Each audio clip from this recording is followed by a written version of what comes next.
और मुझे आशा है प्यारे दोस्तों कि आपको वैलेंटाइन जी का जो भाग है सो बहुत ही पसंद आया होगा। और मुझे लगता है कि जो संख्याएं उन्होंने बताई वो बहुत ही अद्भुत थी।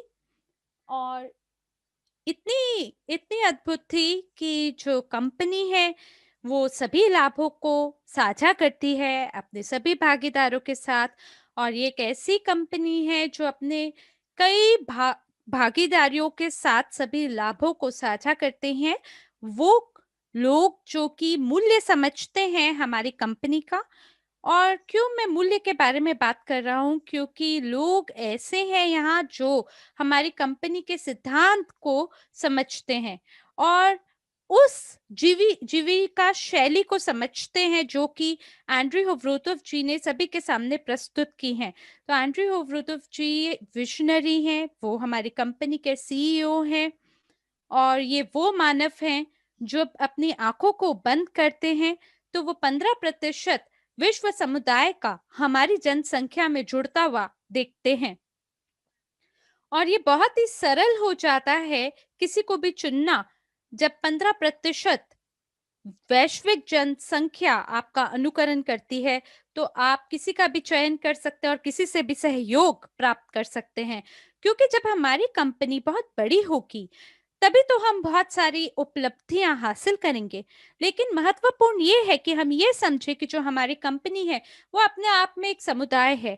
केवल एक व्यक्ति ही योद्धा नहीं है हमारी इस समुदाय में, बल्कि हमें पूरे विश्व का 15% जन समुदाय हमें चाहिए कि वो सभी लोग हमारी कंपनी के साथ जुड़ के निवेश करें वित्तीय साक्षरता में, अपने स्वयं के ज्ञान में, जिसके माध्यम से वो वृद्धि कर सके और अपना आत्म विकास कर सके और वो ये समझ सके कि हमारी कंपनी ने उनके जीवन में क्या मूल्य डाला है। और इसी प्रकार जो बहुत बड़े-बड़े नेटवर्कर्स हैं, पूरी दुनिया में कई ऐसे लोग हैं जिन्हें वो ज्ञान ही नहीं है, जिनमें वो समझ ही नहीं है कि वो कैसे अपने राजस्व का निर्माण कर सकते हैं। और वहीं एंड्रयू होवरोतोव जी सहायता करते हैं ऐसे लोगों का बड़े सारे पाठ्यक्रमों के साथ, जैसे कि एक निजी निवेशक का 8 नियम भी उन्होंने पाठ्यक्रम लोगों को सिखाया है, जिसके माध्यम से हम हमारी गतिविधि को अलग-अलग देशों में लागू कर सकते हैं एक पेशेवर निवेशक के रूप में। क्योंकि एंड्रयू होवरोतोव जी हमें वो ज्ञान देते हैं जिसके माध्यम से हम स्वयं को प्रशिक्षित करके वित्तीय रूप से साक्षरता और ज्ञान प्राप्त करके अपने जीवन को एक अलग ही स्तर पे ले जा सकते हैं। वो हमें ये दिखाते हैं कि हम लोग खुद में निवेश करके अपना आत्म विकास करके अनन्य हो सकते हैं। और इसीलिए मैं आप सबको हमेशा ये कहता हूँ कि आप सभी को आभारी होना चाहिए हमारे सीईओ का, जो कुछ भी उन्होंने किया है इस बहुमूल्य अवसर को आप सबको प्रदान करने के लिए। और इस अवसर के माध्यम से आप सफल बन सकते हैं अपने जीवन में। और आप बिल्कुल सफल हो सकते हैं अगर आप प्रणाली का अनुकरण करें, अगर आप इवो रिच के सभी उपकरणों का उपयोग करें और साथ ही साथ जब आप समझें कि ये उपकरण काम कैसे करते हैं। तो प्यारे दोस्तों, मैं हमेशा आपसे ये कहना चाहता हूँ और कहता भी हूँ कि एंड्रयू होवरोतोव जी सपनों के निर्माता हैं। और जब वो बोलते हैं तो वो पूरे जुनून के साथ बोलते हैं और वो हमेशा हमें आने वाला सुनहरा भविष्य दिखाते हैं। वो हमसे हमेशा ये कहते हैं कि आप लोगों को कहीं न कहीं कटघरे में डालकर उनको कहीं भी टटोले नहीं, बल्कि आप समर्थन करें हमारी इस कंपनी का। तो एंड्रयू होवरोतोव जी ये सबसे सर्वोत्तम मानव हैं, जिनको हमने हमारी यात्रा में एक बहुमूल्य उपहार के रूप में प्राप्त किया है। और कई बार वो इतने भावनात्मक हम सबको कर देते हैं कि मेरे मैं तो भावुक होके मेरी आंखों में आंसू आ जाते हैं। तो एंड्रयू होवरोतोव जी कह रहे हैं, प्यारे दोस्तों आप सभी को नमस्कार है। आज का दिन बहुत अच्छा है, खास करके कजाकिस्तान वाले लोगों को स्वतंत्रता दिवस के लिए मैं लाखों बधाइयां देना चाहता हूँ। क्योंकि आज 16 दिसंबर है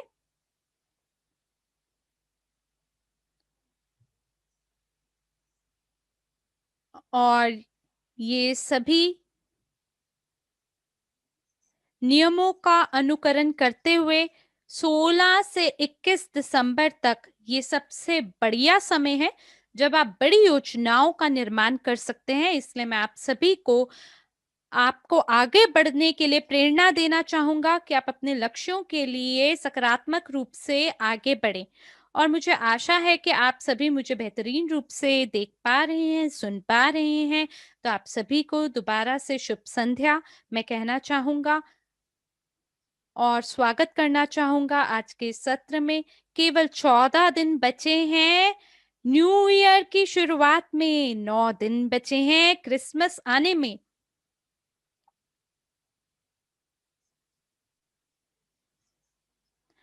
और क्रिसमस, ये सभी उत्सव आने से पहले से ही हम इनके जोश में पहले से ही आ गए हैं कहीं ना कहीं। और जो यूरोप है उसके लॉकडाउन से पहले लोग क्रिसमस ट्री खरीद रहे थे, उपहार खरीद रहे थे और इंटरनेट पे भी काफी बिक्री हुई है। और इसलिए जो कुछ भी वैलेंटाइन जी ने आप सबके सामने घोषणा की है, वो आप ये मान लीजिए कि एकदम न्यू ईयर से ही संबंधित उपहार है। और पिछले साल हमने लगभग 9 लाख ट्रॉफी बोनस के रूप में सभी लोगों में आवंटित किए थे। और अगले साल का जो ट्रॉफी बोनस की योजना है कि हम लोगों को मासिक रूप से भुगतान करें, जैसे कि हमने पहले भी योजना बनाई थी। और ये इसलिए होगा क्योंकि हमारा जो व्यवसाय है वो फाइनेंशियल टेक्नोलॉजी के अंदर काफी विस्तार कर रहा है। और मैं आपके सभी सवालों का जवाब देना चाहूंगा सार्वजनिक एक्सचेंज के बारे में और ब्लॉकचेन के बारे में और सिक्योरिटी टोकन की बिक्री के बारे में। ये जो तीनों बिंदु हैं आपस में कहीं ना कहीं जुड़े हुए हैं। और जो यूजी पे बैक ऑफिस है वो बिल्कुल तैयार है सिक्योरिटी टोकन की बिक्री के लिए। और हम कोई भी त्रुटि को नहीं चाहते कि हमें उसका सामना करना पड़े। तो देखिए, मैं थोड़ा समय पहले थोड़ा बीमार था, कोरोना ने कहीं ना कहीं मुझे प्रभावित किया, मैं संक्रमित हुआ उससे।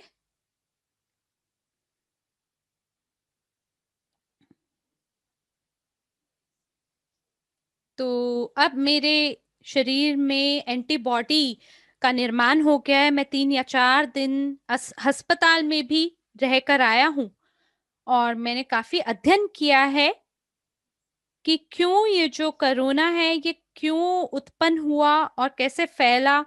3 दिन के अंदर मैंने ये पूरा पढ़ लिया और मैं इस निष्कर्ष पे आया कि जो कोरोना वायरस है वो हमारा जो क्वांटम जेनेटिक सिस्टम है उसके माध्यम से मानव मानव द्वारा उसका निर्माण हुआ है। इसका ये मतलब है कि हम सबका जो आध्यात्मिक स्तर है वो काफी ज्यादा हमारा, जो हमारे अवचेतन मन है वो हमारा बहुत ज्यादा विकसित होना चाहिए। और इसलिए मैंने काफी विस्तार से पढ़ना शुरू किया ताकि ये जो बुराई है इस पे मैं विजयी पा सकूं। तो देखिए, जो कोरोना वायरस है वो वायरसेस को काफी पसंद करता है। और एंटी कोरोना वायरस अगर आप बनाना चाहते हैं तो जितने भी वैश्विक स्तर पे जो वायरस हैं वो आपको बिल्कुल नहीं परेशान करेंगे, क्योंकि उनके लिए कोई जगह ही नहीं होगी। तो कई चीजें ऐसी हो रही हैं जब आप अपने स्वास्थ्य का निर्माण करते हैं तो उससे आपको काफी सहयोग मिलता है। और अगर खुदा ना खास्ता आप अगर संक्रमित हो जाएं कोरोना वायरस से तो भी आप चिंता ना करें, ये इतना भी भयानक नहीं है। आपको बस इसको सही रूप से इसका इलाज करना है, उपचार करना है। और अगर ये आपको 2 या 3 बारी हो जाए तो वो इसलिए भी हो सकता है क्योंकि आप शायद सही से आपका उपचार ना हुआ हो।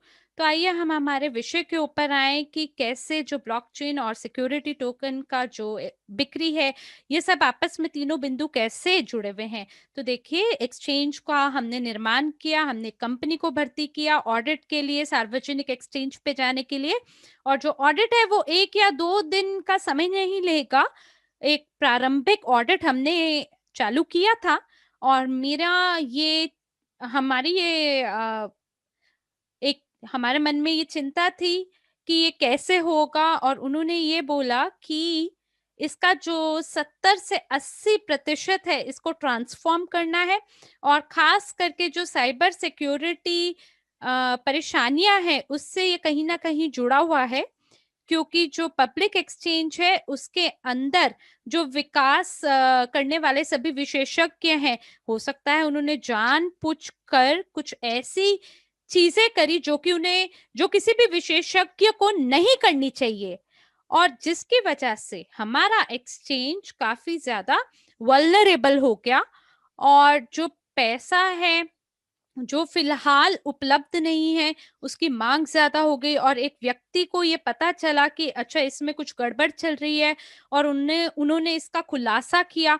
तो मुझे ये नहीं पता कि ये इग्नोर करने की वजह से हुआ, या कुछ ऐसे लूप होल्स का निर्माण किया गया, गलती से हुआ या कैसे हुआ, मेरे को ये नहीं पता। लेकिन ये अच्छी बात थी कि हमने इंटरनल एक्सचेंज का उद्घाटन पहले से ही सितंबर में किया था, जिसकी वजह से हमारे में एक अनुभव आया था, और इसीलिए हमने निर्णय लिया था कि हम साइबर सिक्योरिटी के तहत एक्सचेंज को गुजारेंगे और सुरक्षा जांच पूरी कराएंगे, जिसके बिना अगर हमने इसको शुरू कर दिया तो इसमें बड़ी दिक्कत आ सकती है। तो ये हमारा एक अच्छा विकल्प था, निर्णय था। तो ये जो ऑडिट कंपनी है फिलहाल, वो हमारी साइबर सिक्योरिटी का निर्माण करेगी, ताकि जितने भी हैकर्स हैं उनके पास एक भी मौका ना बचे इसको हैक करने के लिए। और जब भी हम प्रवेश करें पब्लिक एक्सचेंज पे तो हैकर्स हमारा कोई भी नुकसान ना कर पाए। तो हमने जो फिनटेक है उसके अंदर हमारे सभी भागीदारों के साथ हमने चर्चा की है।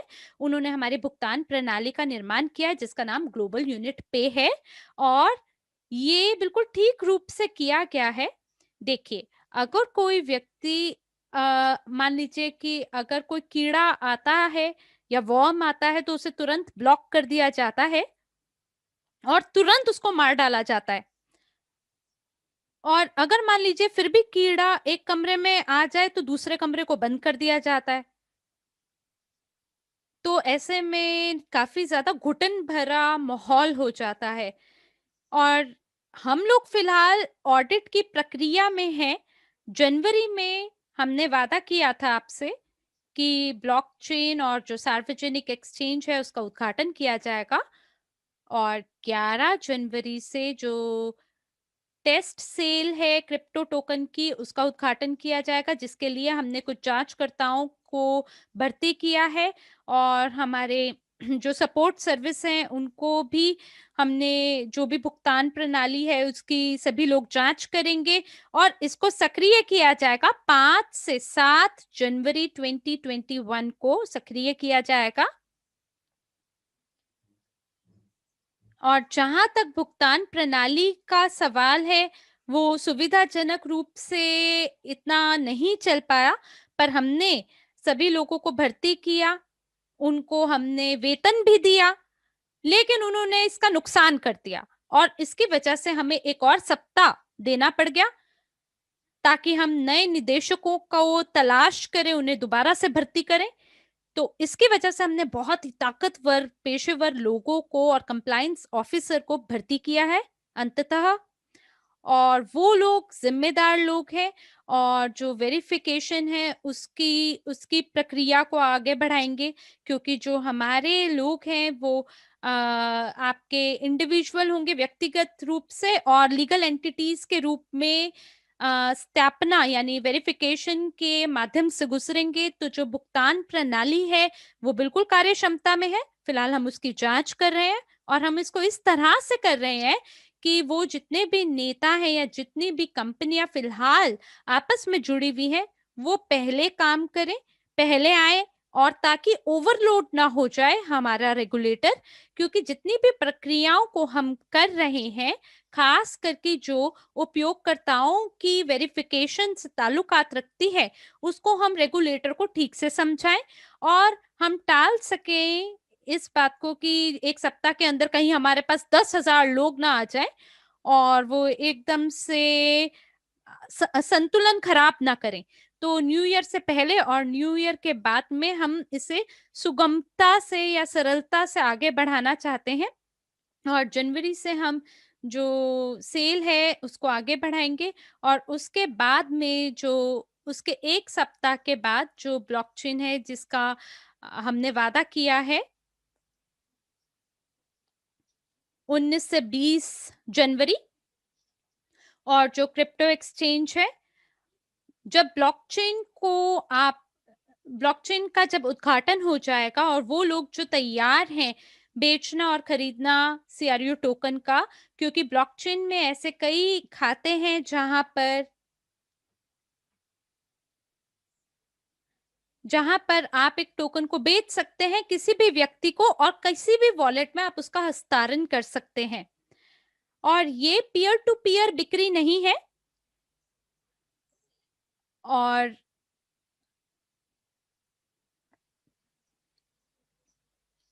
यहाँ पर एक्सचेंज को शुरू करने की बात की गई थी मार्च से, जहां लोग पीयर टू पीयर बेच सकते थे, लेकिन ये बिल्कुल भी सुरक्षित नहीं है, और अगर आप जल्दबाजी में नहीं है तो आपको जरूर इंतजार करना चाहिए क्रिप्टो एक्सचेंज के उद्घाटन की यानी लॉन्च की, और वहां पर आपको CRU/USDU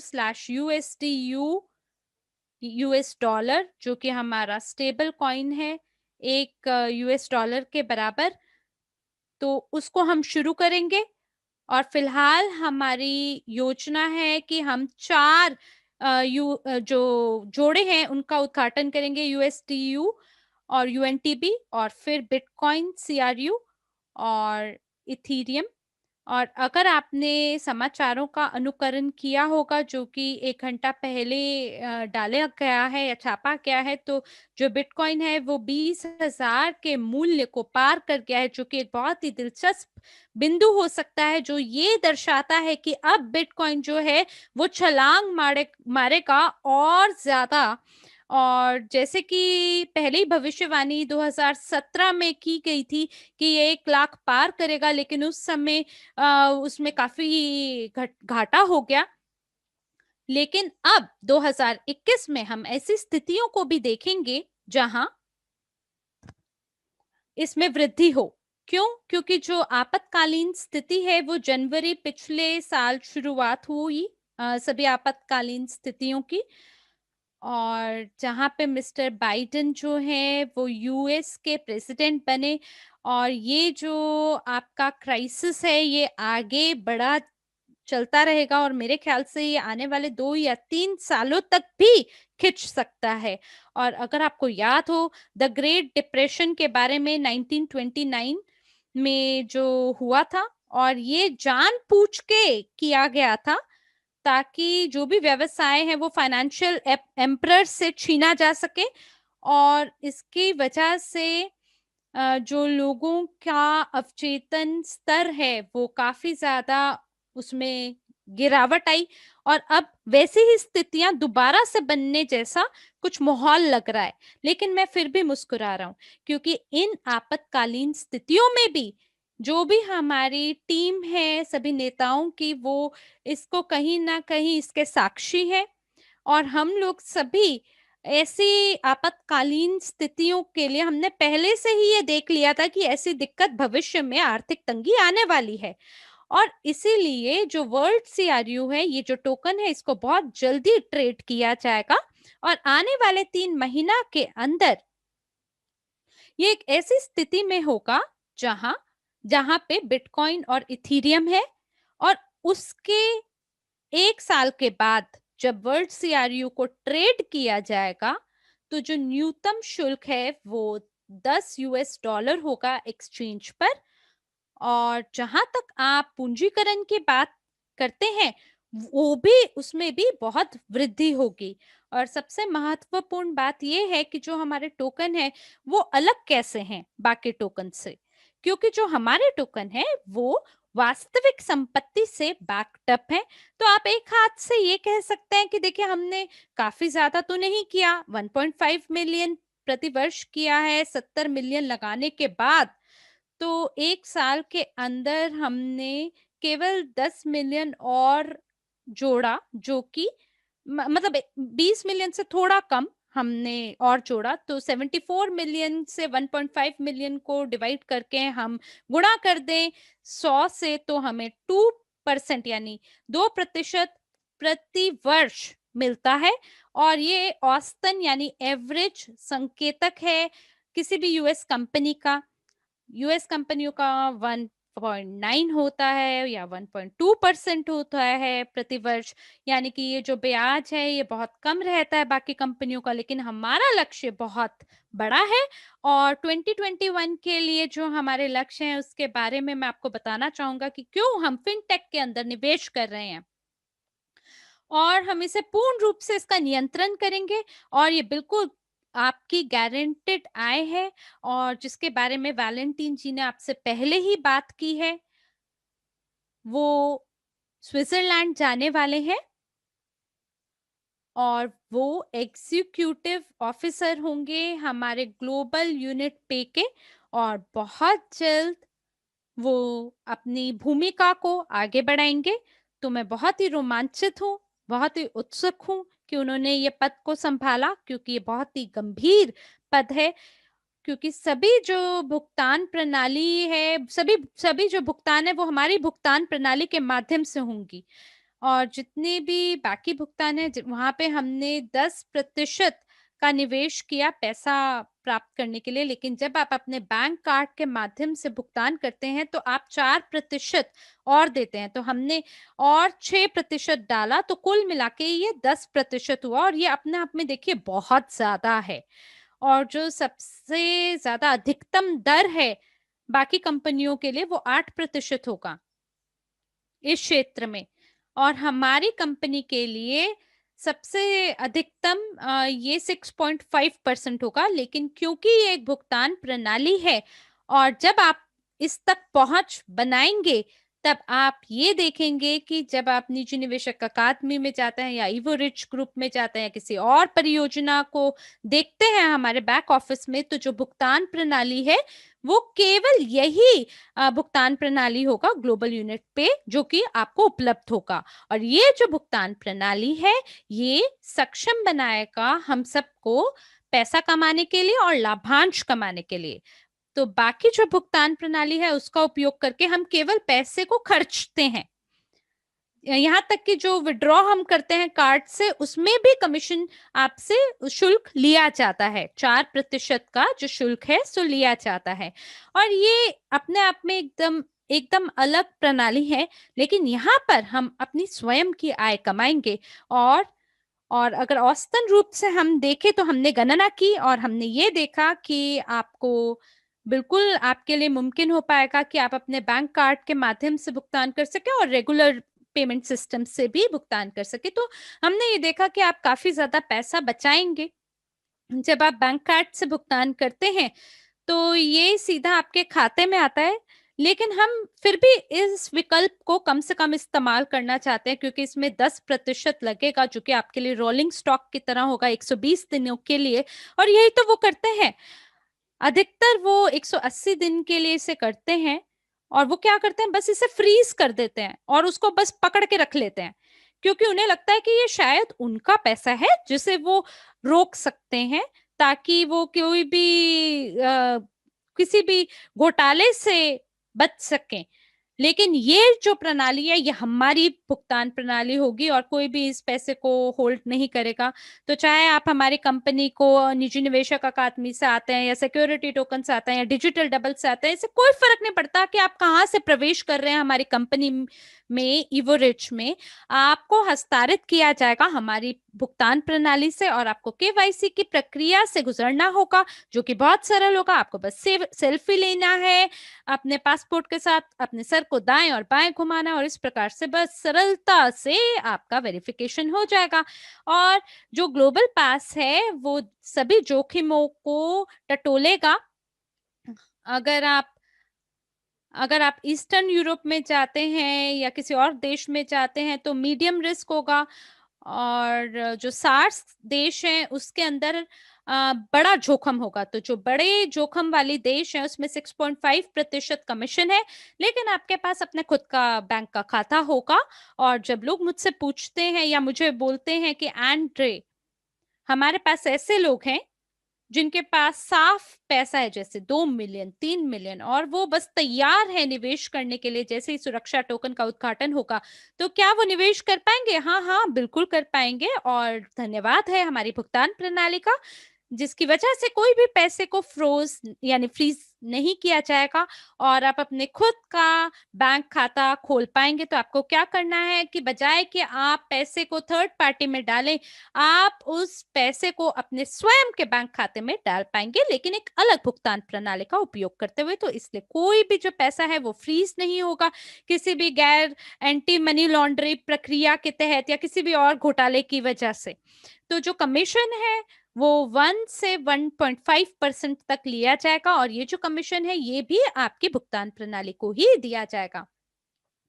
और हम क्रिप्टो एक्सचेंज और ब्लॉकचेन को और बिक्री जो है सिक्योरिटी टोकन को, उसका उद्घाटन करना चाह रहे थे 1 नवंबर को। और हम सभी चाहते थे कि उसके लिए हमारे पास $1 मिलियन का टर्न ऑफर मिले सिक्योरिटी टोकन के लिए एक न्यू ईयर तक। और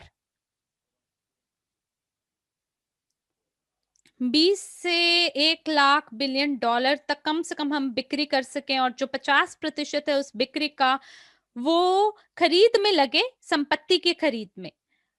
और फिनटेक के साथ हम लोग बहुत पैसा कमा पाएंगे। जैसे मैं अभी आपको एक उदाहरण देता हूं, जब हम 1 मिलियन बिक्री उपलब्ध करते हैं 1% बिक्री करके पेमेंट सिस्टम से, तो जब आपको $1 बिलियन प्रति माह मिलता है, तो जो 1% अगर आप कमीशन लगाएं उसमें, तो ये 10 मिलियन आपको प्राप्त होगा, जिसमें से जो 85% है वो हमारे पास आता है, क्योंकि ये हमारी भुगतान प्रणाली है। और जो 15% है वो बोनस के रूप में आवंटित किया जाता है, प्रतिनिधि शुल्क के रूप में और टैक्सेशन के रूप में। और 85% जो है वो कंपनी के लाभ में गिना जाएगा। तो अब बस आप कल्पना करें, जो भी वोटिंग प्रणाली है उसके आधार पर जो कुछ हिस्सा है वो प्रॉफिट बोनस के रूप में बांटा जाएगा, लाभांश के रूप में। और इसके बाद हमारे पास तरलता इंश्योरेंस इक्विपमेंट है हमारे क्रिप्टो एक्सचेंज फिएट के लिए, जिसको हम शुरुआत करने के लिए बिल्कुल तैयार हैं। पहले इसको हम शुरुआत में थर्ड पार्टी बनाएंगे, और इसके बाद हम अपने खुद का फिएट क्रिप्टो एक्सचेंज पॉइंट बनाएंगे, और ये हमारी प्रारंभिक योजना में शामिल था। और खास करके जब हमने जो सेल्स वॉल्यूम है, हमने जब उसके बारे में सोचा कि हम इसको उपलब्ध करेंगे, तो हम एक भौतिक बैंक के माध्यम से गुजरेंगे, ई बैंक के माध्यम से नहीं। क्योंकि जो शुल्क है आपके ई बैंक की वो 50 मिलियन यूरोस है, और इस बैंक की 10 से 15 और शाखाएं होंगी। और ये जो फिनटेक परियोजना है, हम इसको हमारी फाइनेंशियल ग्रुप के अंदर शामिल करेंगे।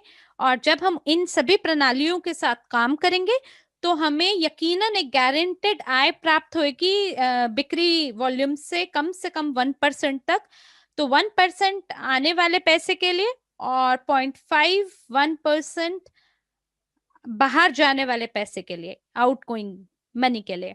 तो जब भी कोई पैसा विड्रॉ करने की कोशिश करेगा अपने किसी और खाते में, तो वो जैसे कि लीगल एंटिटीज हो, बोनस विड्रॉ करने की अगर वो कोशिश करें, तो इसमें एक और चीज है कि आने वाले समय में ये बिल्कुल पारदर्शिता रूप से यानी ट्रांसपेरेंट रखा जाएगा, और सभी जो हमारे भागीदार हैं वो बोनस प्राप्त करेंगे, और वो लोग अपने सभी बोनस को अपनी कानूनी आय के रूप में दिखा पाएंगे, और उन सबके अपने बैंक खाते में वो प्राप्त होंगे और आप उसका बिल्कुल उसको दावे से आप प्राप्त कर सकते हैं। लेकिन इस पैसे के लिए आपको टैक्स यकीनन आपको भुगतान करना पड़ेगा, क्योंकि ऐसी एक स्थिति हमारे नेताओं के साथ भी हुई थी। और जो वहाँ की सरकार है, उन्होंने उस व्यक्ति को 72 घंटे के लिए लॉक कर दिया था, लॉकअप में डाल दिया था। और फिर उस व्यक्ति ने अपनी कहानी बताई और अंत में ये पता चला कि उस व्यक्ति ने पैसा तो खूब कमाया, लेकिन कर का भुगतान नहीं किया, यानी टैक्स का भुगतान नहीं किया। और 72 घंटे के लिए जब उसको बंद किया, तो हो सकता है उसे कोई चेतावनी दी हो, या हो सकता है कि कोई उसके लिए कानूनी केस उन्होंने खोला हो। तो मैं सही से तो नहीं बता सकता आपको, क्योंकि मैं ये नहीं ढूँढ पाया कि उन उसको क्यों मतलब किस सटीक कारण से उसको बंद किया है जेल में। लेकिन फिर भी और मेरे को हमने इतनी अपने वकीलों से बात की है और शायद चीज़ें सही हो जाएं, लेकिन आपको अपने कर तो आपको देना ही चाहिए। हाँ, आप कर की चोरी ना करें, लेकिन आप अपने करों को बचा तो सकते हैं, अपने आयकर को बचा तो सकते हैं। जैसे कि मैंने किया हुआ है कि मैंने इस तरह से एक प्रणाली बनाई हुई है कि मैं एक सोल प्रोप्राइटर हूँ रूस में। और उसके बाद मेरे वकील ने मुझे बताया कि मैं अगर नई कंपनी को मैं अगर पंजीकृत करता हूं, तो मुझे कोई भी कर या आयकर देने की जरूरत नहीं है। देखिए दोस्तों, आपके जीवन में जरूर एक पल ऐसा आएगा जब आप बहुत खूब पैसा कमाएंगे, लेकिन जो आपका आयकर विभाग होगा वो आपके अकाउंट को जाकर फ्रीज कर देगा और उसके बाद वो आपसे प्रश्न पूछेगा। तो इसीलिए मैं आपसे यही कहूंगा कि जब आपके पास $100 मिलियन टर्नओवर हो अगले साल के लिए, तो और हम लोग अपने खुद के बैंक होंगे 5 देशों के अंदर, तो हम लोगों को ये चीज पूर्ण रूप से ध्यान रखनी है कि किस तरह से हम अपने आयकर का प्रबंध कर सकते हैं, ताकि आयकर विभाग वाले हमें बहुत ज्यादा तंग ना कर सकें। और आपको नेटवर्क से बोनस की आय मिलेगी, और भी आपको आपके जो आय के स्रोत हैं वो भी आपको उसमें से भी आय आएगी। तो आपको उनका प्रबंधन करना जरूरी है। आपको प्रॉफिट बोनस मिलेगा, आपको डिविडेंड आय मिलेगी। तो दोस्तों, अगर आप ये सारी चीजें करने से पहले आप ये देखें कि आपका जो आयकर विभाग है वो कैसे काम करता है। आपको ये देखने की जरूरत है कि आपको किस किस आय के अंतर्गत किस आपको आयकर देना पड़ेगा और कितना प्रतिशत देना पड़ेगा। उदाहरण के तौर पर एमएलएम में जो आपको आय आ रही है उस पे कितना आपको आयकर देना पड़ेगा।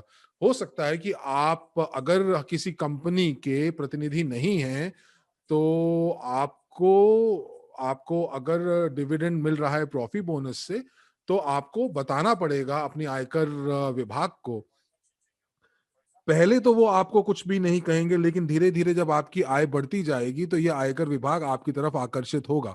तो अगर आप ये माने कि अगर हो सकता है कि अगर आप देखें, जैसे हमारे हमारी अगर हम लोग अपनी कंपनी की बात करें, तो हम लोगों ने हमारा जो भुगतान प्रणाली है, अगर हम लोगों ने उसके अंदर भुगतान किया $100 मिलियन का, तो 1 मिलियन जो हमारी आय होगी, तो 1 मिलियन आय के अंदर अगर हम लोग वोटिंग करेंगे, और वोटिंग करने के बाद हमें ये बोला जाता है कि हम जो 2,97,000 है वो हम लोग अपने भुगतान प्रणाली से ही देंगे। और कहीं मैं आपको बता दूं कि क्रिप्टो एक्सचेंज जो है वो भी आय कमाती हैं लेन देन से। तो जब भी आप क्रिप्टो वॉलेट को आप टॉप अप करेंगे या उससे भुगतान करेंगे, तो आपको कुछ हिस्सा जो है, जो आपको कमीशन के रूप में एक्सचेंज को देना पड़ेगा। तो अगर आपकी एक्सचेंज के अंदर $100 मिलियन का टर्नओवर है, हर रोज का लेन देन है, तो आपकी जो कमीशन है वो बहुत अच्छी बन जाएगी।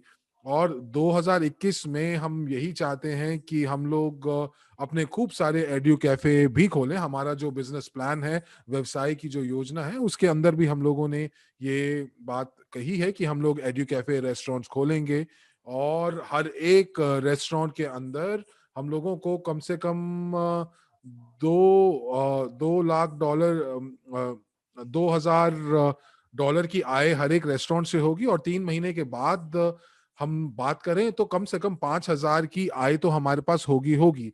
तो इसीलिए हम लोग यहाँ पर एड्यू कॉफे प्रोजेक्ट्स की बात कर रहे हैं कि उसमें कितना भी जो सेल्स वॉल्यूम होगा, तो मुझे लगता है कि हम लोग वहां से, अगर हम, जो हमारा हिसाब है, हम 50% अपनी जो सेल्स हैं, जो बिक्री है, वो हम बढ़ा सकते हैं। तो हर एक रेस्टोरेंट जो है हम लोगों को 8,000 से 10,000 डॉलर देगा, तो हम लोग ये अपने डिविडेंड आय हमारी बन सकती है। तो इसीलिए दोस्तों, ये बहुत जरूरी है कि जो भी ये जो आय प्राप्त हो रही है, आपको अपनी आय के ऊपर कर देना चाहिए।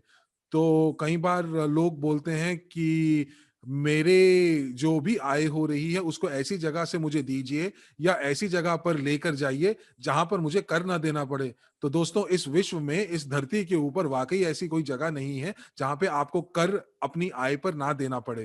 तो अब लोग जो थे वो मुझसे बात करते हैं कि क्रिप्टो करेंसी के अंदर जो जो आपको लाभ होता है उसमें आपको टैक्स नहीं देना पड़ता, लेकिन ये बहुत पुरानी बात है। अब आपको ये जो है, आपको क्रिप्टो एसेट्स या अपनी क्रिप्टो परिसंपत्तियों के ऊपर भी आयकर देना पड़ेगा, और आपको उसके लिए तैयार रहना पड़ेगा। अगर आपके पास आय कहीं से भी आ रही है, किसी भी स्रोत से आ रही है, तो आपको आय का कर देना पड़ेगा। और आपके देश में जैसे भी आपके कानूनी नीतियां हैं, उनके हिसाब से आप अपने जो कर हैं उनका प्रबंधन कर सकते हैं।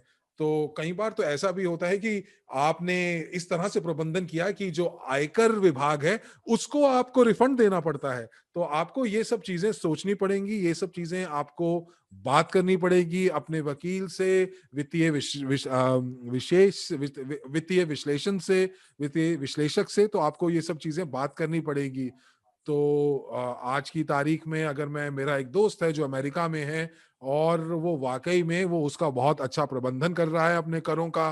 आपके उनके पास एक बहुत बड़ी नौका है, कार है, घर है, लेकिन उन्होंने वाकई में प्रबंधन इस प्रकार से कर सका है कि जो जो सरकार है उनके ऊपर कोई आयकर लगा ही नहीं सकती, और ये कानून के दायरे में रहकर किया जा सकता है। तो दोस्तों, ये हमारा भुगतान प्रणाली था जिसके बारे में मैंने आपसे बात की, और मैंने आपको बताया कि हम अपने भुगतान प्रणाली से कितना कमा सकते हैं। साथ ही साथ हम अपने अपने हमारा जो हेज फंड है, हम उससे भी बहुत अच्छी आय कमाएंगे, जो कि अगले साल जून में शुरू होगा। और ये भी आपका एक वित्तीय बाजारों के हिसाब से गारंटीड आय का स्रोत बनेगा। तो दोस्तों, हम लोग पूरी कोशिश कर रहे हैं, हम लोग बातचीत कर रहे हैं बड़ी-बड़ी संस्थाओं से जो कि विशेषज्ञ हैं हेज फंड्स की, और हम लोग बात कर रहे हैं उन कंपनियों से जो चाहते हैं कि अपनी परिसंपत्ति को डिजिटलाइज करें, और क्रिप्टो करेंसी या टोकन्स जो हैं वो जारी करें। तो दोस्तों, काफ़ी चीज़ें हमारी परियोजना के अंतर्गत हैं। अब हम बात करते हैं यूएनटीबी टोकन्स की। तो यूएनटीबी टोकन्स भी हमारे बड़ी मांग में होंगे, और अभी के मूल्य जो है वो 1 सेंट्स का है, लेकिन बहुत शीघ्र, यानी कि अगले साल हो सकता है कि एक यूएनटीबी आपका 4 या 5 डॉलर तक पहुंच जाए। और आपको जो यूएनटीबी हैं, अगर आपको याद हो, तो आप यूआरयू, जो आपकी जो जो यूएनटीबीज हैं, आप प्राप्त करते हैं डब्ल्यूसीआरयू को स्टेक करके। तो आप अपने सीआरयू को स्टेक करें, यूएनटीबी आपको मिलते हैं जो कि मांग में होंगे। तो हम लोगों ने कुछ बदलाव किए हैं अपनी निवेश की रणनीति के अंदर, और हम लोग अपना ध्यान जो है वो केंद्रित करेंगे उन उत्पादों के ऊपर जिनके अंदर हमें गारंटेड आय मिलती है। तो आपको एक उदाहरण देता हूं मैं। अ, जब हम लोग क्रिप्टो फिएट एक्सचेंज पॉइंट बना रहे थे, और उस प्लान के अंतर्गत जो टर्नओवर थी, जो वॉल्यूम थी, एक्सचेंज की जो वॉल्यूम थी, वो 100 मिलियन प्रतिदिन के हिसाब से हमने बात की, और अगर उसके हिसाब से देखें तो हमें आय भी खूब होगी, और हम लोगों को ये पूर्ण रूप से हम लोगों को गारंटीड आय पाने के लिए हम लोगों को तरलता को सुनिश्चित करना पड़ेगा, और ये सुनिश्चित जो है ये हम लोगों ने की है, और इससे हमें काफी अच्छा कैपिटल गेन भी होगा। तो दोस्तों, हम लोगों को कम से कम अगर मैं बात करूं तो रिटर्न ऑन इन्वेस्टमेंट या निवेश के ऊपर जो रिटर्न है वो 10% के आसपास रहेगा। तो दोस्तों, ये सिर्फ शब्दों की ही बात नहीं है, ये वाकई में हो सकता है। तो आप जब भी सुनिश्चित करते हैं कि आपके एक्सचेंज में लिक्विडिटी है, तो आपको जो है लाभ भी होता है। अगर आपको मेरी बातें समझ आ रही हैं तो ठीक है, नहीं तो आप गूगल कर सकते हैं, और गूगल करके आपको पता चलेगा कि किस तरह से जो एक टोकन है वो तरल, अगर टोकन तरल होगा तो उससे क्या फायदे होते हैं उस टोकन को, और उससे आय कैसे बढ़ती है। तो इसीलिए अगर आपको किसी भी करेंसी को, अगर या किसी भी करेंसी को आपको विनिमय करना है, उसको एक्सचेंज करना है, तो उसकी तरलता का आपको सुनिश्चित करना ही पड़ेगा।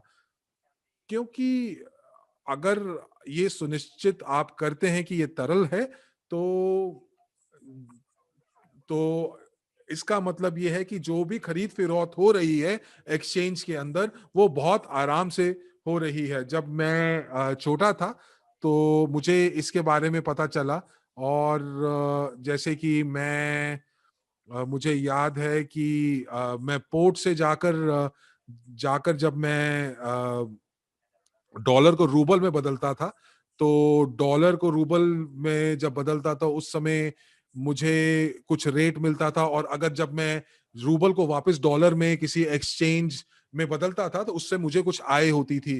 तो ये उस समय मुझे याद है कि जब मैं छोटा था तो मुझे $5 मैंने आय कमाई थी अपनी, और ये पहली आय थी जब मैं विनिमय करके ये मैं कर रहा था करेंसी का। और उस समय 1998 में रशिया में ये बहुत बड़ी आय थी।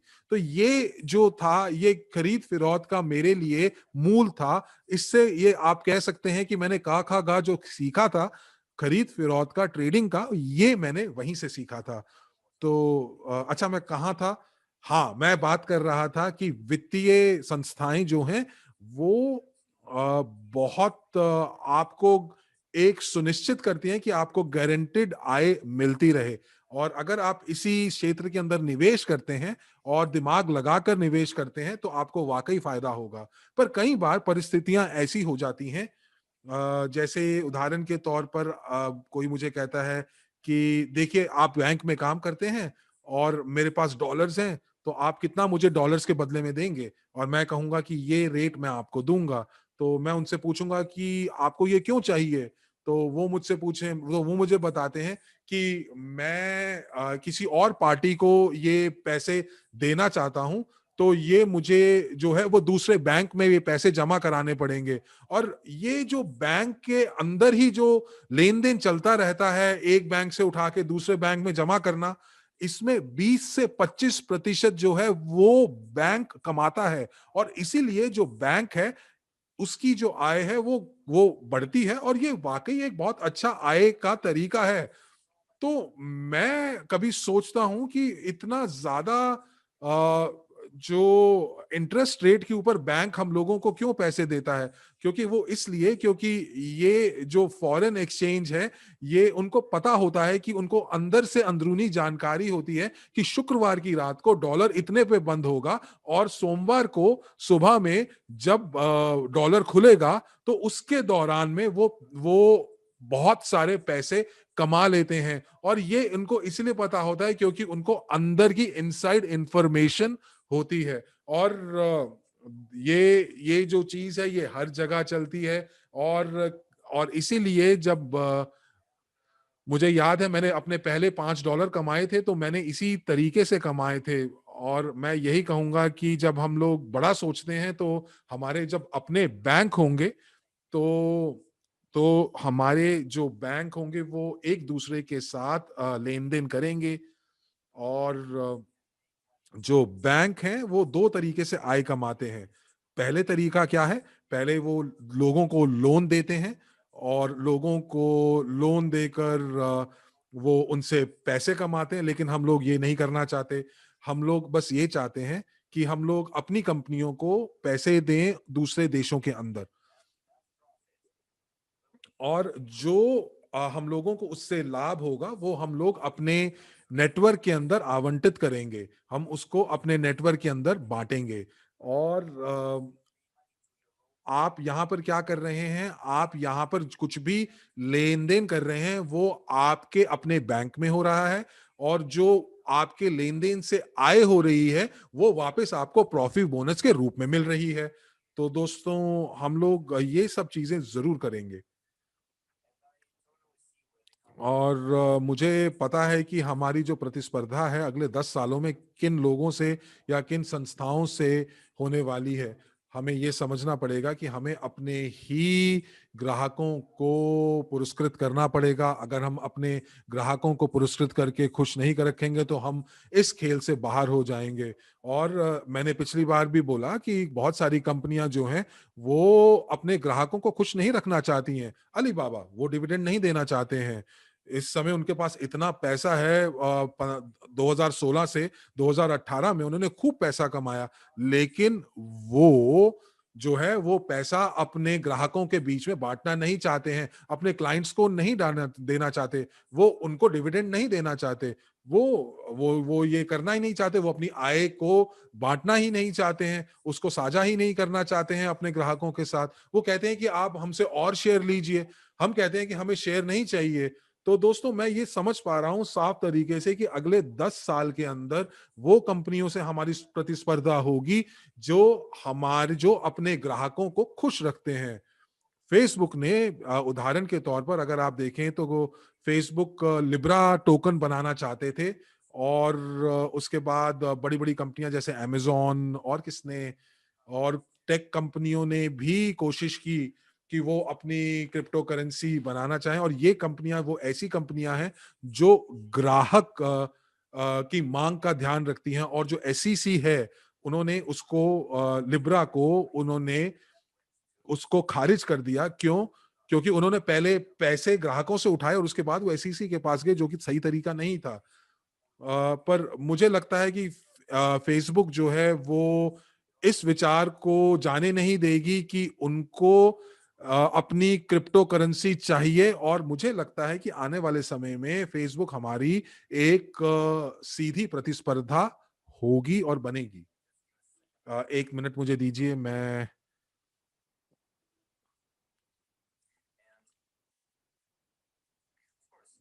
और फेसबुक जो है वो क्या करना चाहते हैं, वो जो करना चाहते हैं वो अंत में वो करेंगे ही, और वो हमारे सीधे प्रतिस्पर्धी बनेंगे।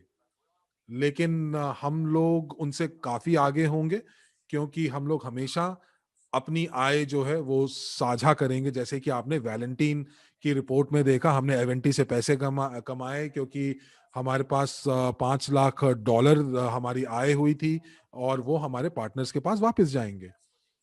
तो एपीआई की अगर बात करें तो हमारी एक रीब्रांडिंग की प्रस्तुति होगी 19 दिसंबर को, और उस 19 दिसंबर की प्रस्तुति के अंदर मैं आपको पूरी योजनाएं नहीं बताऊंगा एकेडमी की बारे में, लेकिन मैं वो आपको 19 तारीख को बताऊंगा। और हम लोग जो भी शिक्षा के क्षेत्र में करने जा रहे हैं वो किसी भी कंपनी ने नहीं किया, और जो कंपनियां करना चाहेंगी वो 2022-2023 में अपना आईपीओ जरूर चालू करना चाहेंगी। तो आपको हमारे योजनाओं का पता होना चाहिए। हम लोग भी अपना आईपीओ शुरू करना चाहेंगे, और ये शायद 10वीं सालगिरह तक हम कर भी लेंगे, अपनी कंपनी की 10वीं सालगिरह तक।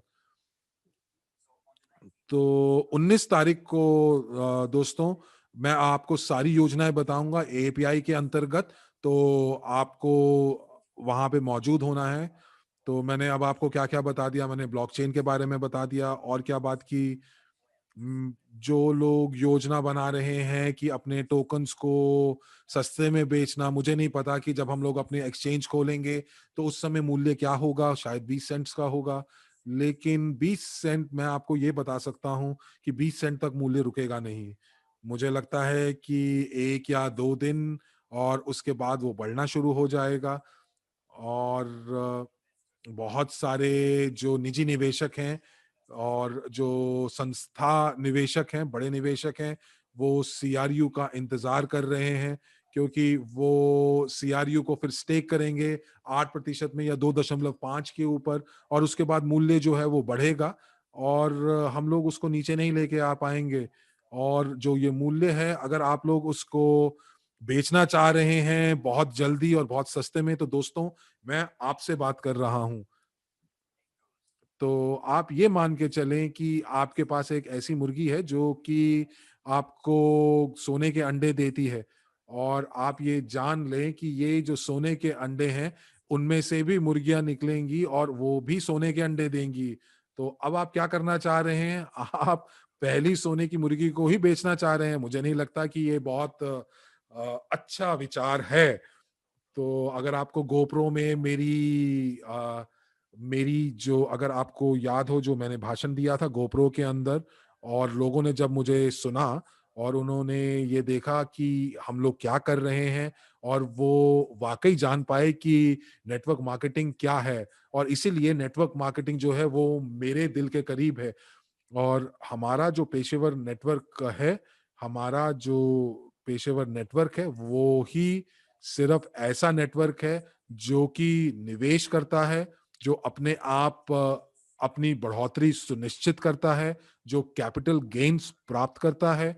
तो मुझे याद है, मैंने आर्मेंट के बारे में आपका उदाहरण दिया था। उन्होंने 6 साल पहले $1,000 अपनी शिक्षा के ऊपर उन्होंने निवेश किया था, और इन 6 सालों के अंदर उन्होंने $2 मिलियन कमा लिए हैं। तो दोस्तों, अगर 2 मिलियन को अगर आप 1000 से भाग करते हैं, तो आप उसको 6 से गुना करते हैं, और उसको आप देखेंगे, उसको और गुना करें 12 से, और उसके बाद उसको गुना करें 30 से, और ये आपको प्रतिदिन के बारे में बता देगा कि आप की आर्मन जो है वो उन्होंने हर दिन कितना कमा रहे हैं। तो आर्मन खुद आपको बताएंगे। लेकिन मैं बताऊं कि उनकी जो परिसंपत्तियां हैं, वो उन्होंने जो 6 साल में कमाए हैं, तो वो अलग हैं। इन जो उन्होंने कमाए हैं, तो उनकी परिसंपत्तियां जो हैं वो काफी हैं, और वो काफी अलग हैं जो उन्होंने इतने 6 सालों में कमाए हैं। कुछ लोग मुझे बोलते हैं कि आर्मन जो है वो तो अलग तरह के हैं, और जो आर्मन जैसा तो कोई भी नहीं, अद्वितीय हैं। तो मैं कहूंगा कि वो भी आप ही की तरह थे, और मीला सर्जिकोवा एक और उदाहरण, ये आप ही की तरह थे। और ये लोग जो हैं, ये लोग बहुत बढ़िया लोग हैं, जिनके ऊपर आप विश्वास कर सकते हैं, विश्वसनीय हैं। और ये वाकई हमारे लिए एक संपत्ति की तरह है, हमारी परिसंपत्ति की तरह है। और मैं इनको परिसंपत्ति इसलिए बोलता हूं क्योंकि हम लोग हमेशा बात करते हैं 15% विश्व की जनसंख्या तक हमें पहुंचना है। और मैं जब सोने लगता हूं तब भी मैं अपने आप को यही बताता हूं, और जब मैं जागता हूं तब भी मैं अपने आप को यही बताता हूं। और आजकल तो मुझे स्वप्न जो है वो भी मुझे 15% अपने विश्व की जनसंख्या के ही आते हैं, तो जो ये मेरा लक्ष्य है, और ये आपका भी होना चाहिए। तो चलिए, आइए कुछ हम लोग गणित करते हैं, और आप एक पेन ले लीजिए, एक पेज ले लीजिए, और आप देखें कि क्लाइंट नेटवर्क क्या है। तो जब आप देखें कि अगर आपके पास 2 बिलियन लोग हैं, 2 बिलियन लोग जो हमारे बाजार का इस्तेमाल करेंगे, यूगेन का इस्तेमाल करेंगे, और जैसे कि केटी मॉल जो हमारी मार्केट प्लेस है, जिसके अंदर हम लोगों ने निवेश किया है, तो औसतन हमारा जो बिक्री वॉल्यूम होगा वो एक या $10 प्रति व्यक्ति के हिसाब से होगा।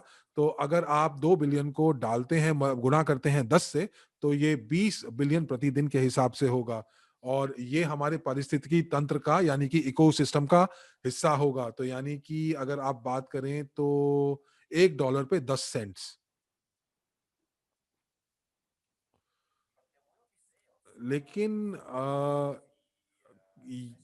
देखिए बहुत सारी और भी बिक्री होगी, जैसे कि कोई लोग सुपरमार्केट जा रहे हैं, या कोई रेस्टोरेंट में जा रहे हैं, या लोग जो हैं वो भौतिक दुकानों पर जा रहे हैं, और ये सारी की सारी चीजें जो हैं वो हमारे पारिस्थितिकी तंत्र का हिस्सा होंगी। हमारे पास दोनों उपभोक्ता और निवेशक होंगे। और अगर आप इसको 20 बिलियन को अगर आप 365 से आप गुना कर देते हैं, तो आप देखें कि क्या क्या परिस्थितिकी तंत्र में क्या आपका राशि आ रही है। तो औसतन आप देखेंगे कि आपके परिस्थितिकी तंत्र के अंदर, अगर वो $10 अगर हर रोज खरीदते हैं, और उसके बाद उसको 5 बिलियन से आप गुना कर देते हैं, तो $50 बिलियन हो गए ये। हर दिन की सेल, हर दिन की बिक्री। तो ये आपकी औसतन टर्नओवर हो सकती है अलग अलग क्षेत्रों में से। और इसको आप 30 से गुना कर दीजिए, जो कि आपके महीने के दिन हैं। और उसके बाद 70 बिलियन टोकन, जो कि हमने जारी करने हैं, 70 बिलियन टोकन आप उससे भाग कर दें। मैं फिर बताऊंगा, हम लोगों ने 80 बिलियन टोकन जारी करने हैं, लेकिन 10 बिलियन टोकन जो है वो तरलता के लिए जो तरलता सुनिश्चित करेंगे, तो ये अलग से होंगे। तो आप गणना कीजिए ना। तो ये आप देख सकते हैं कि कितनी आय होगी आपकी। ये आपकी, अगर मुझे लगता है कि $3 से $5 प्रति टोकन के हिसाब से होंगी। और अगर ये 5 बिलियन लोग हमारे पारिस्थितिकी तंत्र का हिस्सा होंगे, तो हम लोग मांग को भी, हम लोग जो है हम हम मांग को भी प्रभावित कर सकते हैं। और हम लोग जब ये प्रभावित कर सकते हैं, तो हम लोग ऐसा भी प्रभाव डाल सकते हैं कि हम देशों के अंदर निवेश कर सकते हैं। देशों के अंदर क्यों, देशों में निवेश कर सकते हैं। और उस समय हम लोग अपने परिस्थिति तंत्र में जितने भी लोग हैं, हम लोग आपस में बातचीत करके हम लोग 10% अपना जो लाभ है उसको बढ़ा सकते हैं। और उसके बाद हम लोग किसी भी देश की अर्थव्यवस्था में हम लोग निवेश कर सकते हैं। तो इस तरह से हम लोग मांग को प्रभावित कर सकते हैं, आय को प्रभावित कर सकते हैं। और मेरे हिसाब से ये दोनों तरफ से जीत का डंका बजाएगी। और क्योंकि हम लोग सहमालिक हैं इस पारिस्थितिकी तंत्र के, तो मुझे लगता है कि आज नहीं तो कल जो मानवता है ये इसी चीज के ऊपर आएगी, और इसी पारिस्थितिकी तंत्र के ऊपर आएगी, चाहे हमारे साथ आए या किसी और कंपनी के साथ आए। ये दूरदर्शिता मुझे 10 साल पहले पता चल गई थी। मुझे पता था कि ये किस तरह से जो जो विश्व है वो किस तरह से बदलेगा। और ये दूरदर्शिता मुझे पता थी, और इसी हिसाब से हम लोग जो हैं, हम लोगों ने अपनी कंपनी का आधार डाला है। हमें पता है कि ग्राहक को जब तक फायदा नहीं होगा, वो आपके साथ नहीं रुकेगा। और यही इस समय यूएसएसआर या रूस में हुआ, संयुक्त रूस में हुआ, और बहुत सारे देशों में भी ऐसा ही हो रहा है, जहां पर देश जो हैं अपने लोगों का ध्यान नहीं रख रहे। इस समय ऐसी जगहें, ऐसे ऐसे देश हैं जहां पर जो जीवन शैली है वो इतनी ज्यादा महंगी है कि वहां पर लोग अपनी जीवन शैली को ही प्रभावित नहीं कर पा रहे हैं, और वो इतना नहीं कमा पा रहे हैं कि वो अपनी जीवन शैली को वो एक स्तर पर रख सकें। तो हमारा जो और हमारे जो प्लान्स हैं, जो हमारी योजनाएं हैं, हम लोग ऐसा कुछ बनाना चाहते हैं, जो कि वित्तीय मंच एक ऐसा बनाना चाहते हैं जहां पर आप अपना पोर्टफोलियो खुद बना सकते हैं।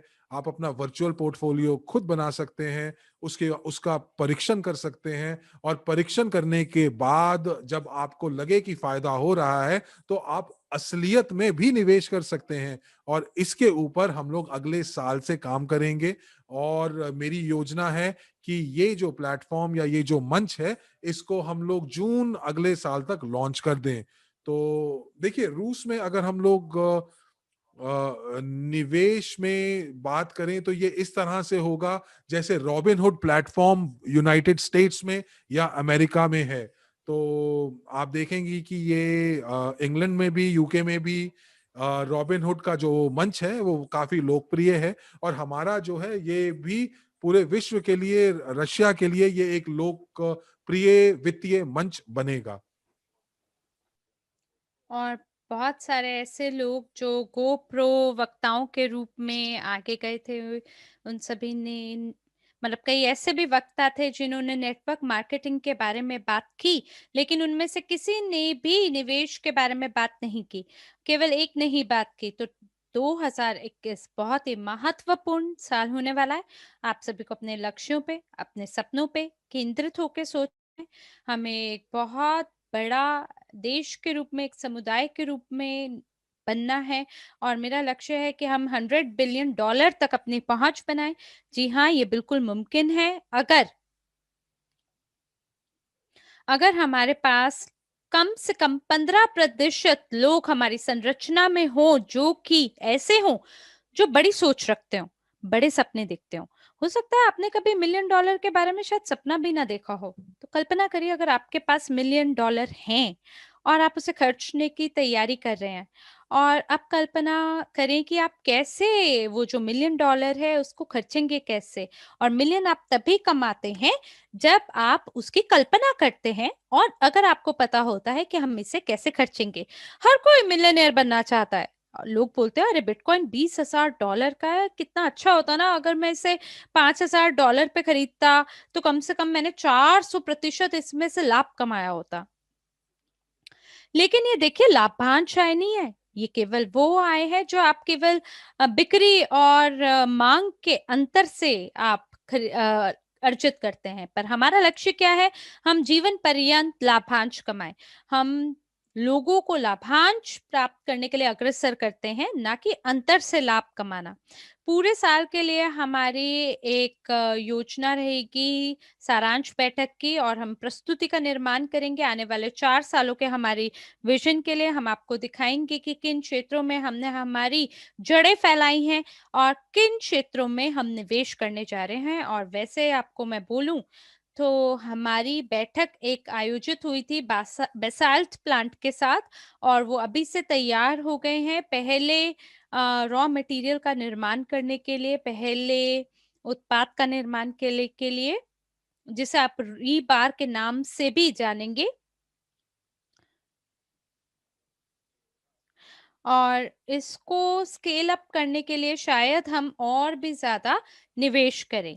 और इसमें कुछ और भी ऐसे प्री ऑर्डर हैं बसाल्ट से, जैसे कि पाइप्स हैं या हाई प्रेशर वेसल्स हैं। तो जो बसाल्ट तकनीक है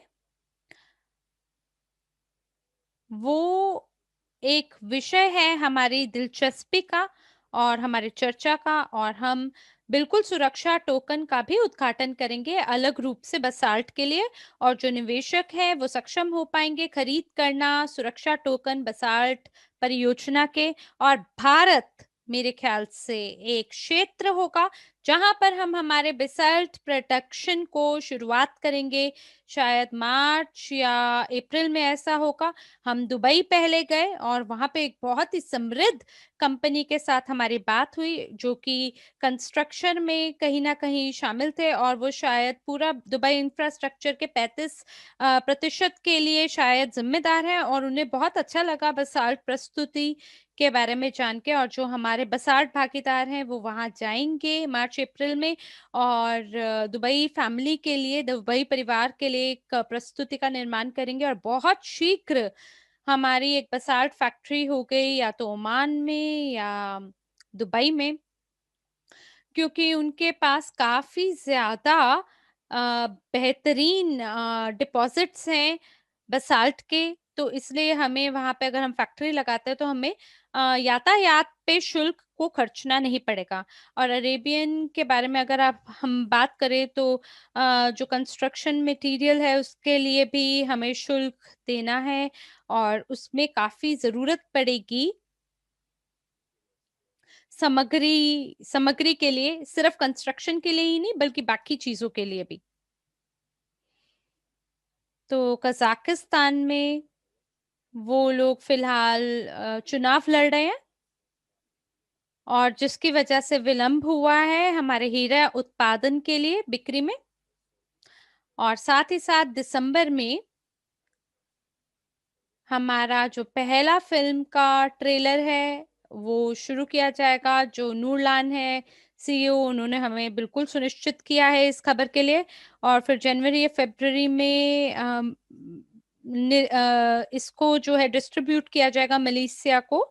और इसलिए शायद भारत के या चीन के बाज़ार में तो आपने सभी प्रदर्शन देखे हैं अलग-अलग हमारी उपकरणों के, खंडों के। तो अगर आपको पैसा मिलता है, तो आपको खुश होना चाहिए। और अगर आपको बहुत ज़्यादा पैसा मिलता है, तो आप बड़े पैसे के साथ भी खुश रहें। इससे कोई फ़र्क नहीं पड़ता, छोटा मिले, बड़ा मिले, आपको खुशी रह होनी चाहिए कि हाँ, कुछ हमें लाभ मिला। तो इसी तरह से प्रॉफ़िट बोनस को भी आप लीजिए, चाहे वो कितना ही हो, ज़्यादा हो या कम हो, आपको उसके लिए शुक्रगुज़ार होना चाहिए, क्योंकि ये पैसे के लिए आपने कोई मेहनत नहीं की, ये पैसा आप घर बैठे-बैठे आप प्राप्त कर रहे हैं और इसके लिए आपको आभारी होना चाहिए। और पहली जनवरी को हम अगली स्टेज पे 40 सेंट पे होंगे और फरवरी में ये 50 सेंट होगा प्रति टोकन के हिसाब से। और मेरे ख्याल से यूजी पे ग्रुप बैक ऑफिस का जब उद्घाटन होगा, उसके बाद भी ईआईपी में सीआरयू अंक शामिल होंगे केवल 10 दिन के लिए। और उसके बाद ईआईपी के अंदर सीआरयू अंक का देना हम बंद कर देंगे, क्योंकि जब हम लोग जितने भी निवेशक हैं, जब वो यूजी पे में जाएंगे तो वेरिफिकेशन के लिए कई दिन लगेंगे और फिर टॉप अप करने के लिए भी कुछ दिन लगेंगे। और इसीलिए कुछ दिन अ, ऐसे शामिल किए, इसलिए कुछ दिनों के लिए भी सीआरयू अंकों को ईआईपी में शामिल किया जाएगा। तो शायद मेरे ख्याल से 7 से 12 दिन तक ईआईपी के अंदर सीआरयू अंक शामिल होंगे यूजी पे बैक ऑफिस उद्घाटन के बाद। और उसके बाद ये सीआरयू अंक देना हम बंद कर देंगे और केवल जो आपकी खरीद है वो आप केवल मंच से कर पाएंगे। तो आइए अब हम आपके कुछ प्रश्न उत्तर की ओर गौर फरमाते हैं। आपका कोई भी सवाल हो, क्या क्या कोई टेबल आप मुझे प्रदान कर रहे हैं जिसके अंदर सभी सवाल हों और मैं उनके जवाब दे सकूं? जी हाँ, कुछ क्षणों का हमें हमारे साथ इंतजार बनाए रखें।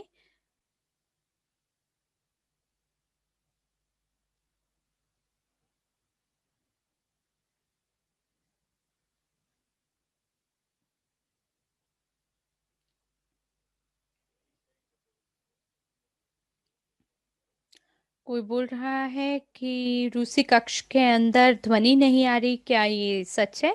देखिए, अगर आपको ध्वनि नहीं आ रही है तो आप कृपया करके अपना इंटरनेट देखें, क्योंकि हमारे ओर से सब कुछ बढ़िया है।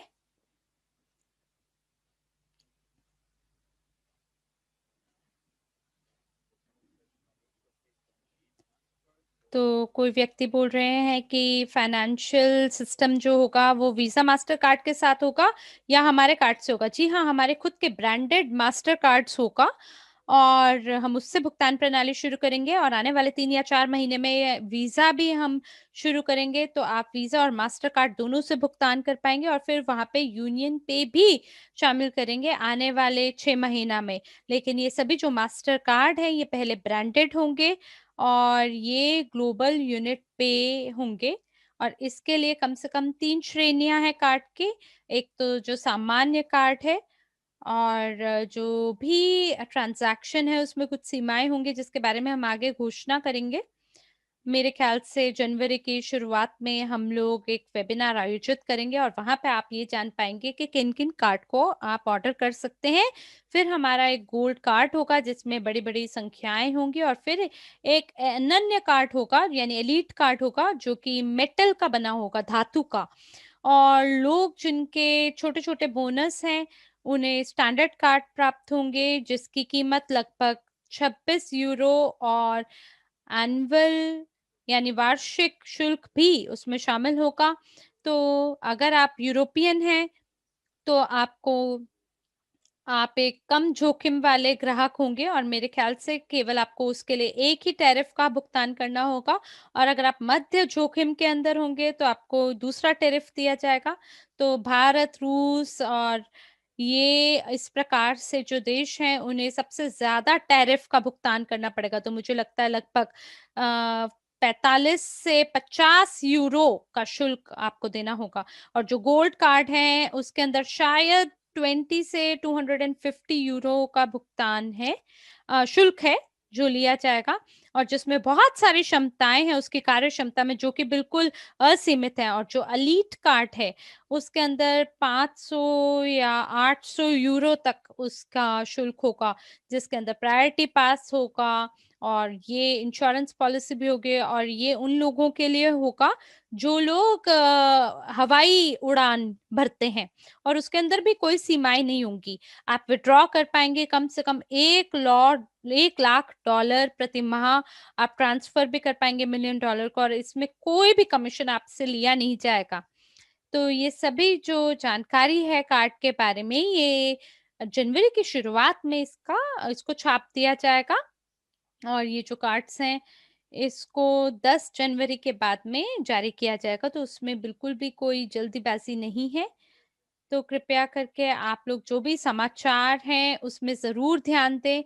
जो भी क्रिप्टो करेंसी या यूएसडीटी है उसमें कुछ दिक्कत है यूनाइटेड स्टेट्स में और हम लोग यूएसडीटी का उपयोग करेंगे लेकिन सटीक रूप से नहीं क्योंकि टेथर ही केवल एक स्टेबल कॉइन नहीं है, वहाँ पे यूएसडीसी भी है।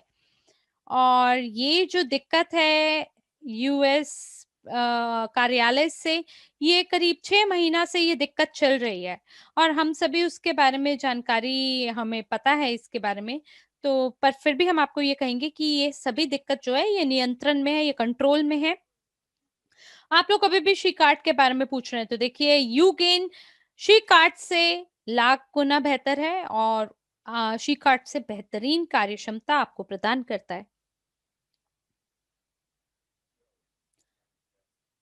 किसी ने कहा नमस्कार, हमारा जो पोर्टफोलियो है वो संतुलित नहीं है तो क्यों नहीं हम जो निवेशक का पैसा है वो क्रिप्टो करेंसी में या फॉरेक्स के अंदर क्यों नहीं निवेश करते हैं जोखिम प्रबंधन के साथ, क्योंकि ये सबसे बड़ा एक आय का क्षेत्र हो सकता है। तो ये अलेक्जेंडर ने ये सवाल पूछा है। देखिए मेरे पास उस क्षेत्र में बहुत ज्यादा अनुभव है। आपको ध्यान है मैंने आपको तरलता के बारे में बोला था। दुर्भाग्य से बहुत सारी जो कंपनियां हैं उनके पास तरलता नहीं है फॉरेन करेंसी में और जो पैसा जो हमारे पास अभी है अगर हम उसको लेके क्रिप्टो करेंसी में चले जाते हैं तो क्रिप्टो करेंसी एकदम से नीचे गिर जाएगा। अगर आप क्रिप्टो करेंसी में 1 मिलियन डाल देते हैं ना तो बस कहानी खत्म है वहां पे। और जहां तक फॉरेक्स एक्सचेंज की बात करेंगे आप तो मैं जानता हूँ कि फॉरेक्स एक्सचेंज भी कैसे काम करता है और मैं जानता हूँ कि कैसे बहुत सारा पैसा आप कमा सकते हैं। मुझे पता है कि मैं एक ट्रेडर के रूप में मैंने 2 सालों में काफी पैसा वहां से कमाया। मैंने खरीदा और मैन्युअली भी उसको ट्रेड किया और फिर मुझे टुकड़ों टुकड़ों में उसको विड्रॉ करना पड़ा ताकि मैं ब्लॉक ना हो जाऊं। तो ये केवल ना एक भ्रम है आपका कि आपको यहाँ पे पैसा लगा के बहुत ज्यादा कमाने का मौका मिलेगा। जी नहीं, केवल आपको जो विड्रॉल और फंड में दिक्कत ना आए और ऐसी जगह पे अगर आप निवेश करना चाहते हैं तो मेरे ख्याल से वो स्टॉक का इलाका है। और हमारे पास फ्यूचर्स के अंदर ट्रेडिंग रणनीति भी है जो हमने बनाई है, लेकिन ये डे ट्रेडिंग है और इसीलिए हमारे को एक टीम तैयार करनी होगी ट्रेडर्स की और वो सभी जो हैं वो काम करेंगे डे ट्रेडिंग में। डे ट्रेडिंग में आप 0.3 से 13% प्रतिदिन कमा सकते हैं, लेकिन क्रिप्टो और फॉरेक्स में जो उतार चढ़ाव है वो बहुत ज्यादा है। और जब आप कहते हैं जोखिम का प्रबंधन तो इन क्षेत्रों में वो काम नहीं करता है जी। तो आइए मैं आपको यहाँ पे एक उदाहरण अगर दूं कि हम क्या बनना चाहते हैं। अब कल्पना करिए कि कई ऐसे लोग हैं जो बेट करते हैं स्पोर्ट्स में। कई लोग हैं जो एक टीम पे बेट लगाते हैं, सट्टा लगाते हैं, कोई दूसरे पे सट्टा लगाते हैं। इसी तरह से ट्रेडर होते हैं। वो लोग एक टिकट पे सट्टा लगाते हैं और एक मैच देखने के लिए। और कई ऐसे भी लोग होते हैं जो फैन होते हैं, वो पैसे का भुगतान करते हैं मैच को देखने के लिए। और कई ऐसे भी स्टेडियम के मालिक हैं, और इससे कोई फर्क नहीं पड़ता कि कौन सी टीम जीते कौन सी टीम हारी, जो स्टेडियम का मालिक है वो हमेशा विजेता बनता है। और हम इसीलिए फुटबॉल प्लेयर या स्पेक्टेटर नहीं बनना चाहते, हम लोग स्टेडियम के मालिक बनना चाहते हैं, हम बैटिंग एजेंसी बनना चाहते हैं। और इसीलिए लोगों को लोग कहीं अपना पैसा ना गवा दें, इसके लिए हम एक योग्यता की प्रक्रिया भी निर्माण करेंगे। और इसमें हमें आमंत्रण नहीं करना है थर्ड पार्टी ब्रोकर को, क्योंकि देखिए हम अपने खुद का ब्रोकरेज प्लेटफॉर्म का निर्माण करने जा रहे हैं। हम अपने खुद का फुटबॉल फील्ड का निर्माण कर रहे हैं, और हम वहीं से जो लाभ है वो हमारे सभी शेयर धारकों को प्रदान करेंगे, सभी लाभ को। और मैं इसी को तो गारंटेड स्तोत्र बोलता हूं आय का। तो आइए अब यहाँ पे थोड़ी तुलना करते हैं। हम 10 मिलियन को उपहार में दे रहे हैं और फोरेक्स के अंदर ट्रेड करना शुरू करें, तो आप कह रहे हैं कि जोखिम प्रबंधन वगैरह वगैरह वगैरह। तो देखिए, जो जोखिम प्रबंधन है वो लाभ कमाने के लिए होता है ना। लेकिन जो बाजार है उसमें काफी उतार चढ़ाव होता है, वो एक छलने वाली चीज है। और मुझे पता है कि आप बस लॉसेस को रोक के प्रॉफिट को उठा लें, नहीं, वो हमेशा नहीं हो पाता। और जब मैंने उसके लिए एक योजना बनाई और जब मैं उस योजना तक पहुंच जाऊं तो मैं रुक जाता हूँ। तो 5 से 10% मैं अपने कैपिटल का ट्रेड करता हूँ, और अगर मैं हार जाता हूँ तो मैं इसको किसी तरीके से इक्वलाइज करने की कोशिश करता हूँ, ताकि मैं एक नकारात्मकता के जोन में ना जाऊं। खास करके जब लिवरेज है उसका उपयोग आप जब करते हैं, तो उस स्थिति में हो सकता है कि आप सब कुछ गवा बैठे। तो इसी को ट्रेडिंग कहते हैं। अब कल्पना करें कि कोई ऐसी कंपनी है जो आपको सुनिश्चित करे कि हम आपको तरलता देंगे, और हम एक गारंटेड आय वहां से कमाएंगे, क्योंकि हम एक ऐसी स्थिति में हैं जहां पे हम सस्ते में खरीदें और महंगे में बेचें, और साथ ही हम कमीशन शुल्क भी वहां से ले सकें सभी लेन देन पर। तो अलेक्जेंडर, मेरा सवाल आपसे ये है कि क्या बेहतर है कि आप गारंटेड 1% करें, कमाए एक दिन में, या शायद आधा% कमाए एक दिन में, या आप जोखिम प्रबंधन के अंदर ही बस खिलवाड़ करते रहें, खेलते रहें, और आप फॉरेक्स ट्रेडिंग से कमाए। देखिए, आप बड़ी आय तो कमा सकते हैं वहां से फॉरेक्स से, लेकिन आपको बड़े नुकसान भी हो सकते हैं। तो देखिए, मेरा चुनाव जाता है एक स्थिर आय में, चाहे वो कमी में क्यों ना पा रहा हूं। और मैं गारंटेड रिटर्न प्राप्त करना चाहता हूं, ताकि जो गारंटेड रिटर्न है वो सभी मेरे शेयर धारकों में मैं आवंटित कर सकूं, बांट सकूं। ये मेरी इच्छा है।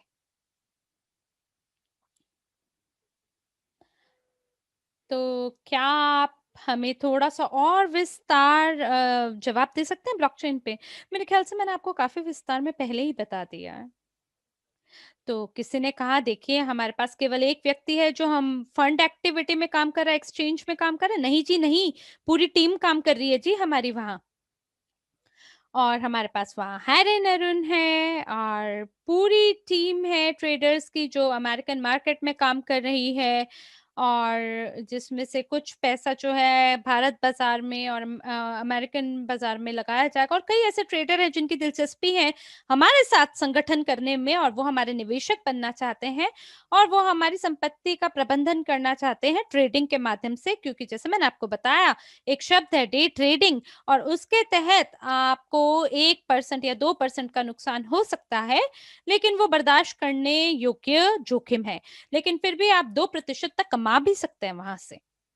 और बजाय इसके कि आप $1 मिलियन किसी एक ट्रेडर को दे दें, उसके बजाय आप $1 लाख किसी और ट्रेडर को दे सकते हैं। तो कुछ उसमें से पैसा कमाएंगे, लाभ कमाएंगे, कई उसमें से नुकसान करेंगे, और हो सकता है कि ये बराबर की मात्रा में पड़े। तो ये 0.5 से 1.5% प्रतिदिन के हिसाब से पड़े।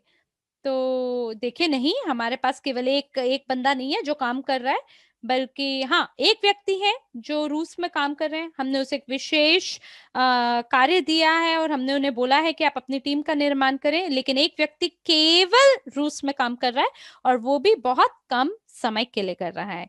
तो किसी ने कहा कि स्टॉक के साथ काम करना एक अलग ही स्थिति है। देखिए, मैं नहीं जानता आप क्या कहना चाह रहे हैं, तो चलिए मैं आपको अपनी स्टॉक मार्केट रणनीति समझाना चाहूँगा, जो कि बेहतर है आपको समझाना, क्योंकि हम खरीद कर रहे हैं उपकरणों का अलग-अलग बाज़ारों से और हम विविधीकरण करने की कोशिश कर रहे हैं और फिर हम ये देखना चाहेंगे कि अब इसमें होगा क्या? जैसे कि हमने ये देखा कि जो डॉलर है उसमें वृद्धि हुई रूसी रूबल के बराबर की तुलना में। जैसे 78 डॉलर में अगर उसकी वृद्धि होती है और हमारे पास $120 की आय है, उस अंतर में अगर हम कमा लेते हैं और अगर आप ये जानते हैं कि तकनीकी मूल्यांकन का कैसे उपयोग करना है, तो आप जानते हैं कि वहाँ पे कुछ डाउनवर्ड ट्रेंड भी होगा, नीचे की ओर ढलान भी होगी, तो आपको इंतज़ार करना है इससे पहले कि नीचे की ओर बाज़ार ढलान में जाए, उससे पहले आपको अपना लाभ बाहर निकालना है ना? तो फिर आप इंतज़ार करते हैं, अच्छा ठीक है अब ढलान में जाए और फिर आप ढलान के शुल्क में पैसा कमाते हैं और फिर दोबारा इंतज़ार करते हैं, अच्छा ये कब ऊपर चढ़ेगा और फिर मैं बेचूँगा, उससे लाभ कमाऊँगा। और इसे कहते हैं स्टॉक मार्केट प्रॉफ़िट है। जैसे हमने यही किया ज़ूम में, हमने इंतज़ार किया, पहले हमने ज़ूम के स्थिति में खरीदा, फिर हमने इंतज़ार किया कि वो बड़ा होगा और फिर हमने इसका जो शुल्क है उसे लॉक किया और फिर जब उसका ज़ूम का प्राइस गिरा तो हमने और खरीदा और देखिए अब ये ऊपर की ओर बढ़ रहा है। जैसे मान लीजिए कि फिलहाल हमारे पास 2005 शेयर्स हैं ज़ूम के, तो बजाय इसके कि हम बेचें, हम ज़्यादा खरीद सकते हैं अंतर के आधार पे और इसमें हमें 10 से 20% और शेयर प्राप्त हो सकते हैं साल के अंत में और मेरे ख्याल से ज़ूम थोड़े से ढलान के बाद और ज़्यादा वृद्धि करी उसने और ऐसा ही तो टेस्ला ने भी किया। जैसे जो पहला टेस्ला ग्रुप है वो 15% में उसमें वृद्धि हुई और गैज़प्रॉम शेयर्स में भी जो गैज़प्रोम है उन्होंने 12% वृद्धि दिखाई केवल 2 सप्ताह में और यहाँ पे अगर सुधार करें तो जो हम बाहर निकल जाएँ यहाँ से तो गैज़प्रोम जो है वो ज़्यादा नीचे जब रेट गिरे तो वो वहाँ से खरीद सकते हैं और जब उनका ऊपर माँग बढ़े तब हम उनसे लाभ कमा सकते हैं। अब जैसे कि हमने ज़ूम को खरीदा जब वो महँगा था और फिर मान लीजिए कि अगर ऐसी स्थिति में अगर ज़ूम का शुल्क नीचे गिर जाए, पर फिर भी जो ज़ूम है, वो बहुत ही एक विश्वसनीय कंपनी है, एक बढ़िया कंपनी है और कई विश्लेषण हमें क्या दिखाते हैं कि आने वाले समय में इसमें वृद्धि होगी और मान लीजिए कि अगर वो वृद्धि नहीं भी करते, तो भी हमें केवल 10% का ही तो घाटा होगा। तो जो तरल संपत्ति अगर हमारे पास है, ठीक है, तो केवल इसमें हमें 10% का नुकसान हुआ, लेकिन फिर भी ज़ूम एक टुकड़ा है हमारे पोर्टफोलियो का। ये हमारे पूरे पोर्टफोलियो नहीं है, लेकिन केवल एक भाग है। मान लीजिए कि अगर ज़ूम में कोई घाटा हो भी जाए, तो बाकी 90 ऐसे उपकरण हैं हमारे पोर्टफोलियो में जो कि लाभ दिखाएँगे और ज़ूम से होने वाले घाटे को इतना पोर्टफोलियो पे और हमारी संपत्ति पे असर ना देने पाएँगे। और इसके साथ-साथ हम लोग स्टॉक खरीद सकते हैं फॉरेन कंपनी के और रूसी एक्सचेंज में रूसी रूबल के साथ में। मान लीजिए कि अगर उदाहरण के रूप में जो रूबल है अगर उसकी कीमत गिर जाती है, तो भी हम दोनों पैसा कमाएँगे। कैसे? जो वृद्धि होगी शेयर प्राइस में और जो फॉरेन करेंसी का अंतर होगा उससे। तो ये 2 गुनी आय का स्रोत बनेगा। और फिर हम निर्णय ले सकते हैं कि क्या हम इसे बेचना चाहेंगे या इस शुल्क को लॉक करना चाहेंगे। तो देखिए कई लेवरेजेस में अगर घाटा हो भी तो देखिए कई बारी लोग बोलते हैं कि लेवरेज का आप इस्तेमाल करें, प्रस्ताव देते हैं। लेकिन हम तब भी उसका उपयोग तब तक नहीं करते हैं जब तक हम इसके बर्ताव करने के तरीके को ना समझ लें कि कैसा जो फॉरेन करेंसी और स्टॉक है, वो कैसा बर्ताव करेंगे आने वाले समय में। तो फिलहाल जो डॉलर है वो 73.5 है और ये पहले 73 था। तो अगर हम ये देखते हैं कि अगर ये रुख में बदलाव आता है, तो फिलहाल हम एक्सचेंज दर के बारे में बात कर रहे हैं डॉलर से। अगर रशियन रूबल एक्सचेंज रेट को देखें, तो मेरे ख्याल से ये भी हमारी रणनीति का ही एक भाग है। तो जैसे कि मैंने आपको कहा है कि हमारा एक ट्रेडिंग स्कूल होगा न्यू ईयर के बाद में, वेस्टर्न मार्केट और ऑस्ट्रेलियन टीम से, और रूसी बाजार में और यूएस बाजार में। और फिर हम विकास करेंगे एक टीम ट्रेडर का, जो कि लो रिस्क रणनीति का उपयोग करेंगे। और इसके बाद कुछ लक्षित संकेतक होंगे, हमारे टारगेट इंडिकेटर होंगे प्रॉफिट रेट को लेके, जो भविष्य में वो दिखा सकते हैं। जैसे कि हमारे पास 1 से 1.5% का लॉस हो भी सकता है, लेकिन आप इसको घाटा नहीं बोलेंगे। घाटा तब होता है जब आप कोई शेयर को खरीदते हैं और फिर शेयर का दर कम हो जाता है और फिर आप उसे बेच देते हैं, तो तभी आपको नुकसान होता है। लेकिन अगर शेयर नेगेटिव में चला जाए और आप बेचें, तो जरूरी नहीं है कि वो घाटा हो, क्योंकि जो शेयर्स हैं वो उल्टा भी रुख बदल सकते हैं। तो लोग बोल रहे हैं कि आप अनलॉकिंग कब शुरू करेंगे? देखिए, मैं आपका सवाल नहीं समझ पा रहा हूँ। क्या आप बोनस सीआरयू के बारे में बात कर रहे हैं? क्योंकि लॉकिंग प्रक्रिया तो पहले से ही शुरू हो गई है। तो अगर आप बोनस सीआरयू के बारे में बात कर रहे हैं, जो आपको मार्केटिंग प्लान के तहत प्राप्त होता है, तो जो अनलॉकिंग प्रोसेस है वो अभी से काफी समय से चालू है। और आप इसे, हो सकता है आपने इसे स्टेक किया हो, जिसकी वजह से आप उस तक पहुंच नहीं बना पा रहे। लेकिन आप ये बात समझ लीजिए कि जब हम ब्लॉकचेन पे जाएंगे, तब आप इसको दोबारा से लॉक कर पाएंगे।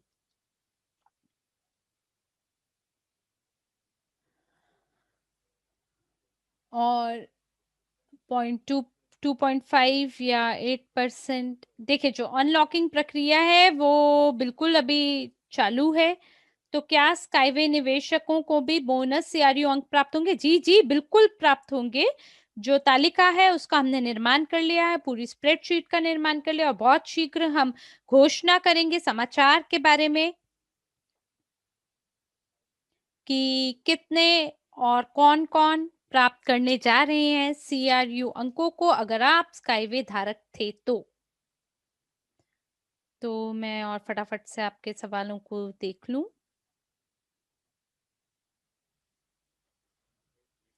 एंड्रे, कृपया करके आप काम करें अपनी अपनी सार्वजनिक रूप से बोलने के कौशल पे।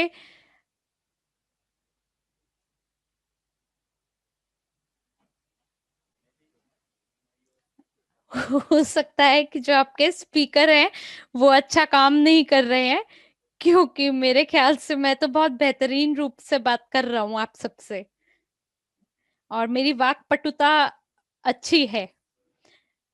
तो कई लोग ऐसे बोल रहे हैं कि जो बोनस हैं, क्या वो अर्जित किए गए हैं पिछला महीना? जी मेरे जी हाँ, मेरे ख्याल से वो बिल्कुल हुए हैं, और मैं उनसे तुरंत अभी पूछ लेता हूँ, क्योंकि जो बोनस है वो पहले से ही आवंटित कर दिए गए हैं, सभी में अर्जित किए गए हैं, सभी लोगों ने उसे प्राप्त किया है।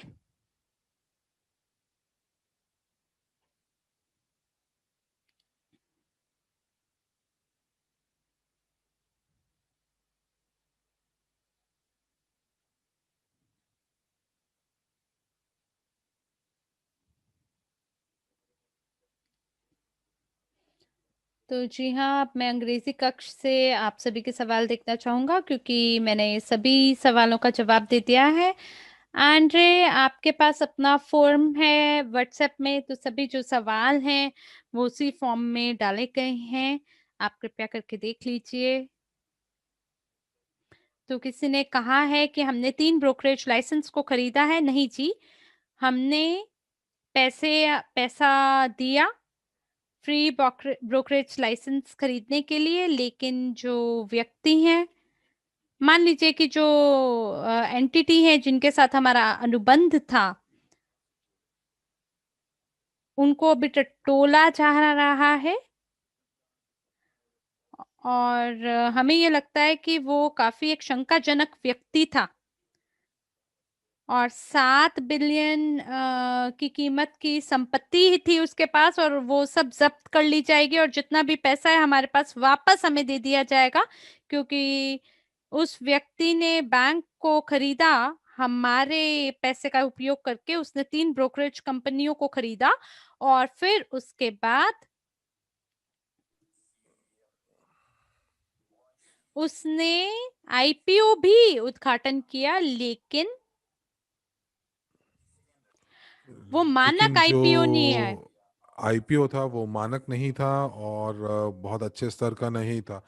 तो कई बार ऐसा होता है कि जो आईपीओ होता है, वो कुछ आईपीओ जो कंपनी के जो आईपीओ होते हैं वो कभी कभी बहुत अच्छे नहीं होते। कुछ कंपनियों के आईपीओ अच्छे भी होते हैं और जब हम लोग या तो अब हमारे पास ये होगा कि हम लोगों ने जितना निवेश किया होता है उससे दुगना हमें वापस मिलता है। तो या तो हमें 7 मिलियन वापस मिलेगा या फिर पूरी जो ब्रोकरेज कंपनी उन्होंने खरीदी है उसकी पूर्ण रूप से जो शेयर होल्डिंग है वो हमारे नाम पे कर दी जाएगी। तो तो वो अभी इस प्रक्रिया में है और उन्होंने ये कहा है कि वो जैसे ही इस कंपनी को बेच देंगे वो हमें पैसे वापस कर देंगे। लेकिन जो हमारे वकील हैं वो बहुत अच्छे तरीके से उनका पीछा कर रहे हैं और उनके पीछे पड़े हुए हैं। तो ये बहुत अच्छी बात है। मुझे लगता है कि अंदेशा है कि या तो हम लोगों को जितना भी हम लोगों ने निवेश किया था उससे दुगना हमें वापस मिलेगा या फिर उस कंपनी का पूर्ण रूप से जो स्टॉक होल्डिंग है वो हमारे नाम पर होगी। तो स्टेकिंग जो है वो एक्सचेंज के बाद होगी या कैसे होगा? देखिए दोस्तों, जिन लोगों ने एवेंटी स्टेकिंग की है और मार्च में आप लोगों को को अपने जो अ, अर्जित किए हुए अंक हैं वो आपको मिलने शुरू हो जाएंगे। तो जब आप एक्सचेंज में जाएंगे तो वो भी यही रहेगा। तो आपको 4% जो है आपके टोकन में इजाफा होगा, बढ़ता जाएगा, जिसको आप क्रिप्टो एक्सचेंज में बेच सकते हैं या उसको दोबारा से उसको स्टेक कर सकते हैं।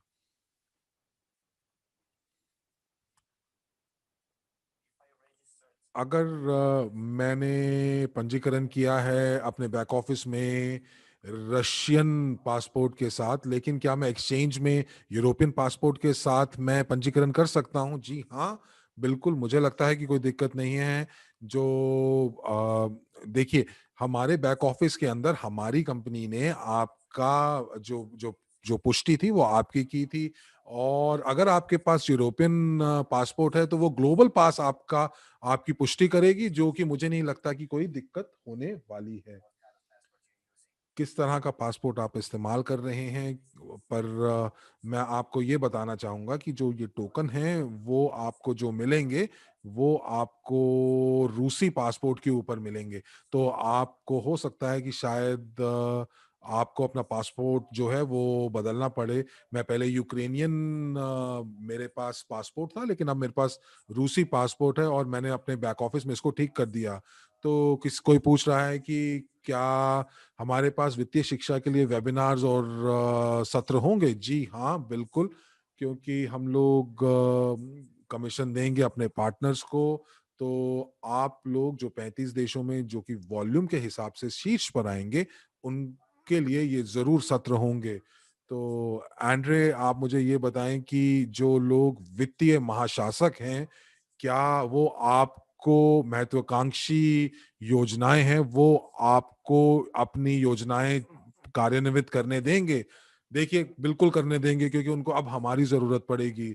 क्योंकि कुछ जो ये वित्तीय शासक थे, हम आपको एक उदाहरण देता हूं, जैसे कि गद्दाफी जो कि सीरिया में थे, उनको भी पैसे चाहिए होते हैं। तो जो लोग युद्ध में, जैसे कि जो कि फ्रांसीसी लोग हैं, वो जो फ्रांसीसी लोग जो थे, वो फ्रांसीसी सेना जो थी, वो गद्दाफी के विपक्ष में थे।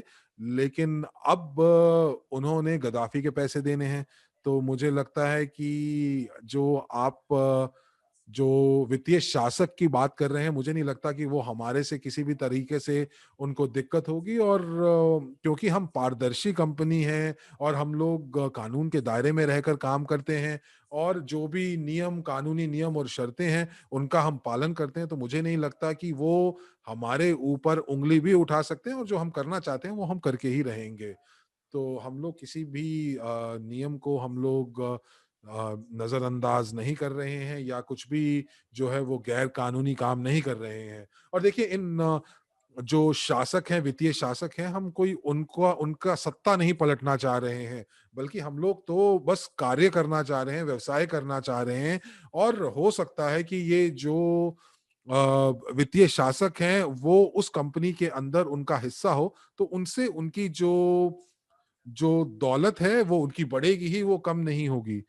तो तो तो ये मुझे लगता है कि ये उसी तरह से होगा कि वो कभी भी अपनी जिस टहनी पे वो बैठेंगे उसको वो काटना नहीं चाहेंगे। कहाँ पर हम लोग देख सकते हैं कि जो जितने भी रेस्टोरेंट हैं वो हमारे हैं। देखिए, आप ये जो है जितने भी हमारी परिसंपत्तियां हैं, जो एसेट हैं, वो एक अमेरिकी कंपनी को हस्तांतरित कर दिए गए हैं एक अनुबंध के तौर पर। और जहां पर हम लोग यूरल गोल्ड की बात करते हैं, तो सीआरयू जो है वो एक फाउंडर की तरह नियुक्त किया गया है। तो मैं अपने वकीलों से पूछूंगा कि हम आपको ये सब दस्तावेज और ये अनुबंध जो है आपको कब दिखा सकते हैं।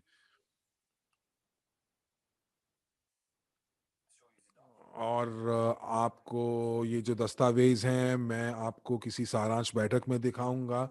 हमारे पास पिछले मार्च और अप्रैल में मेरे ख्याल से एक सारांश बैठक थी, जिसमें मैंने आपको सारे दस्तावेज दिखाए थे जो उस समय थे। और अगर ज़रूरत पड़ी तो ये शीर्षक या जो जिस चीज़ के ऊपर हम बात कर रहे हैं, इसके बारे में हम दोबारा बात करेंगे। और आप देखेंगे कि हम लोग जो हैं अपनी जितनी भी परिसंपत्ति है उसको एक छतरी के नीचे लेकर आने वाले हैं, जो कि सीआरयू कंपनी है। और ये जो कंपनी है वो एक एकल शेयर होल्डर के रूप में काम करेगी। और मैं अपने अपने वकीलों से बात करूंगा कि हम ये दस्तावेज, ये सारे संपूर्ण दस्तावेज आपको कब दिखा सकते हैं। तो अब हमारे पास एक ऐसी कंपनी है जो कि $100 मिलियन हमारी कंपनी में निवेश कर सकती है, निवेश करना चाह रही है। हम उनका सुरक्षा जांच कर रहे हैं, वो हमारी सुरक्षा जांच कर रहे हैं, क्योंकि $100 मिलियन बहुत बड़ी राशि है। और हम लोगों ने जितने भी उनको दस्तावेज दिखाए वो काफी संतुष्ट हुए उससे। और उनके जो कुछ प्रश्न थे हमने उनके उत्तर दिए हैं। तो स्काईवाइज शेयर्स का क्या होगा? देखिए, जो स्काईवाइज शेयर्स जो हैं वो आपके हैं। और जब स्काईवे जो है वो जब मार्केट में जाएगी, आईपीओ होगा, तो वो आपके नाम के ऊपर आएंगे और उसको आप जैसे चाहें आप उनको बेच सकते हैं।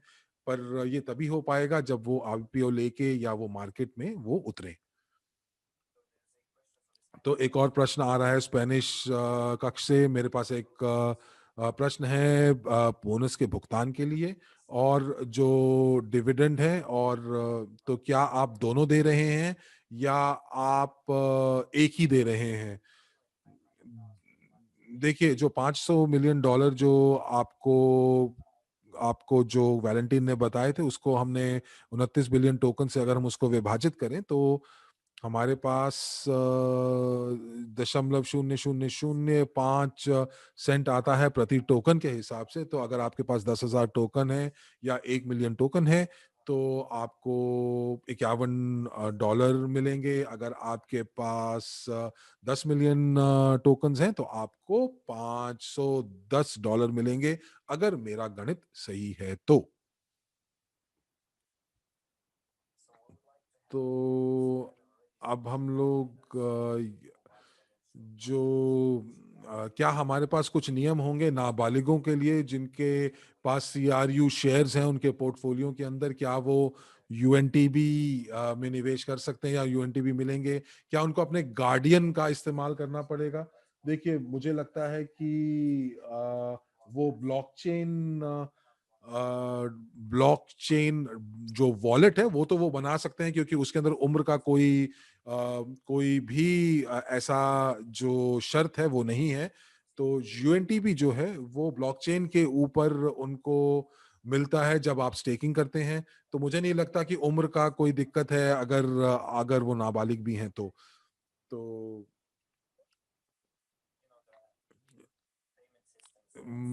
कुछ भुगतान प्रणाली के बारे में बताएं जो कि अपने जो अकाउंट्स हैं उनको कई बार वो फ्रीज कर देते हैं।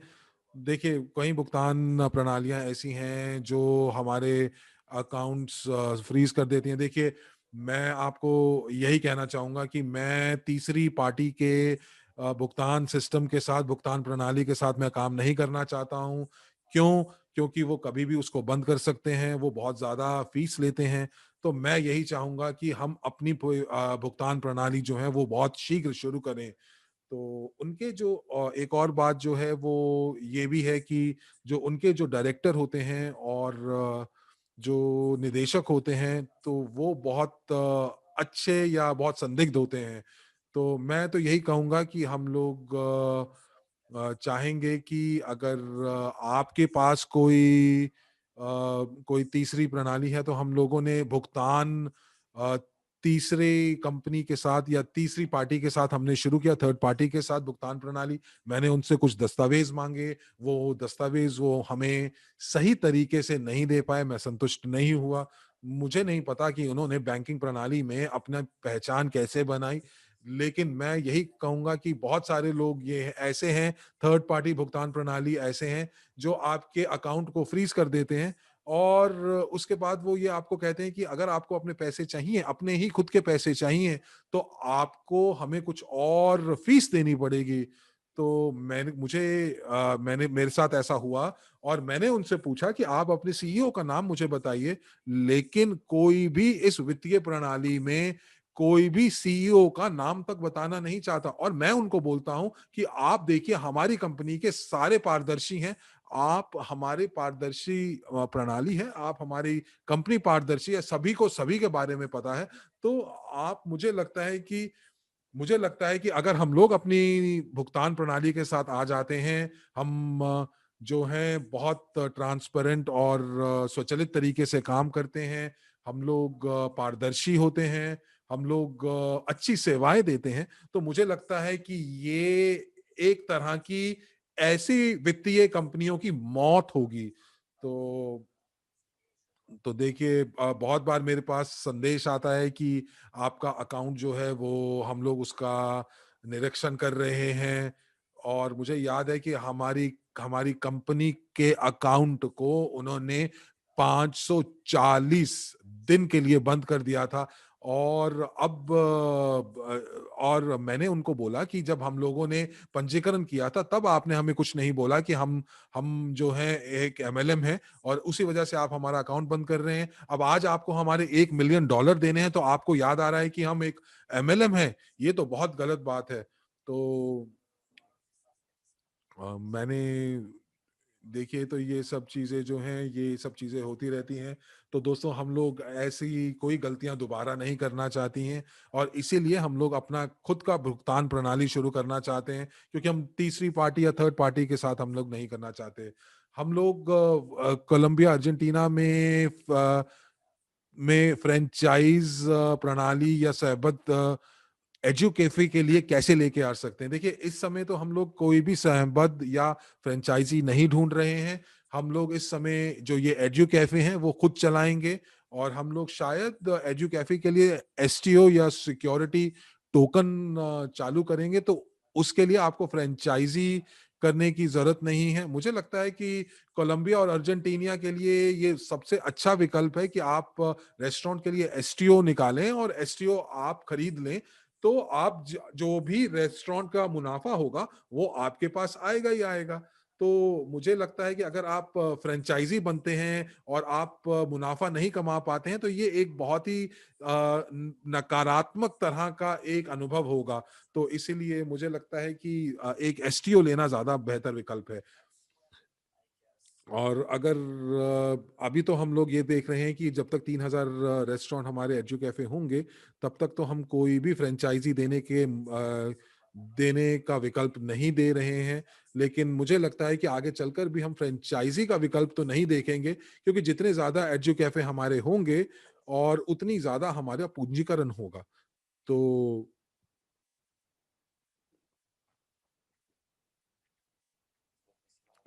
अब देखते हैं कि और कौन-कौन से प्रश्न हैं जो आ रहे हैं।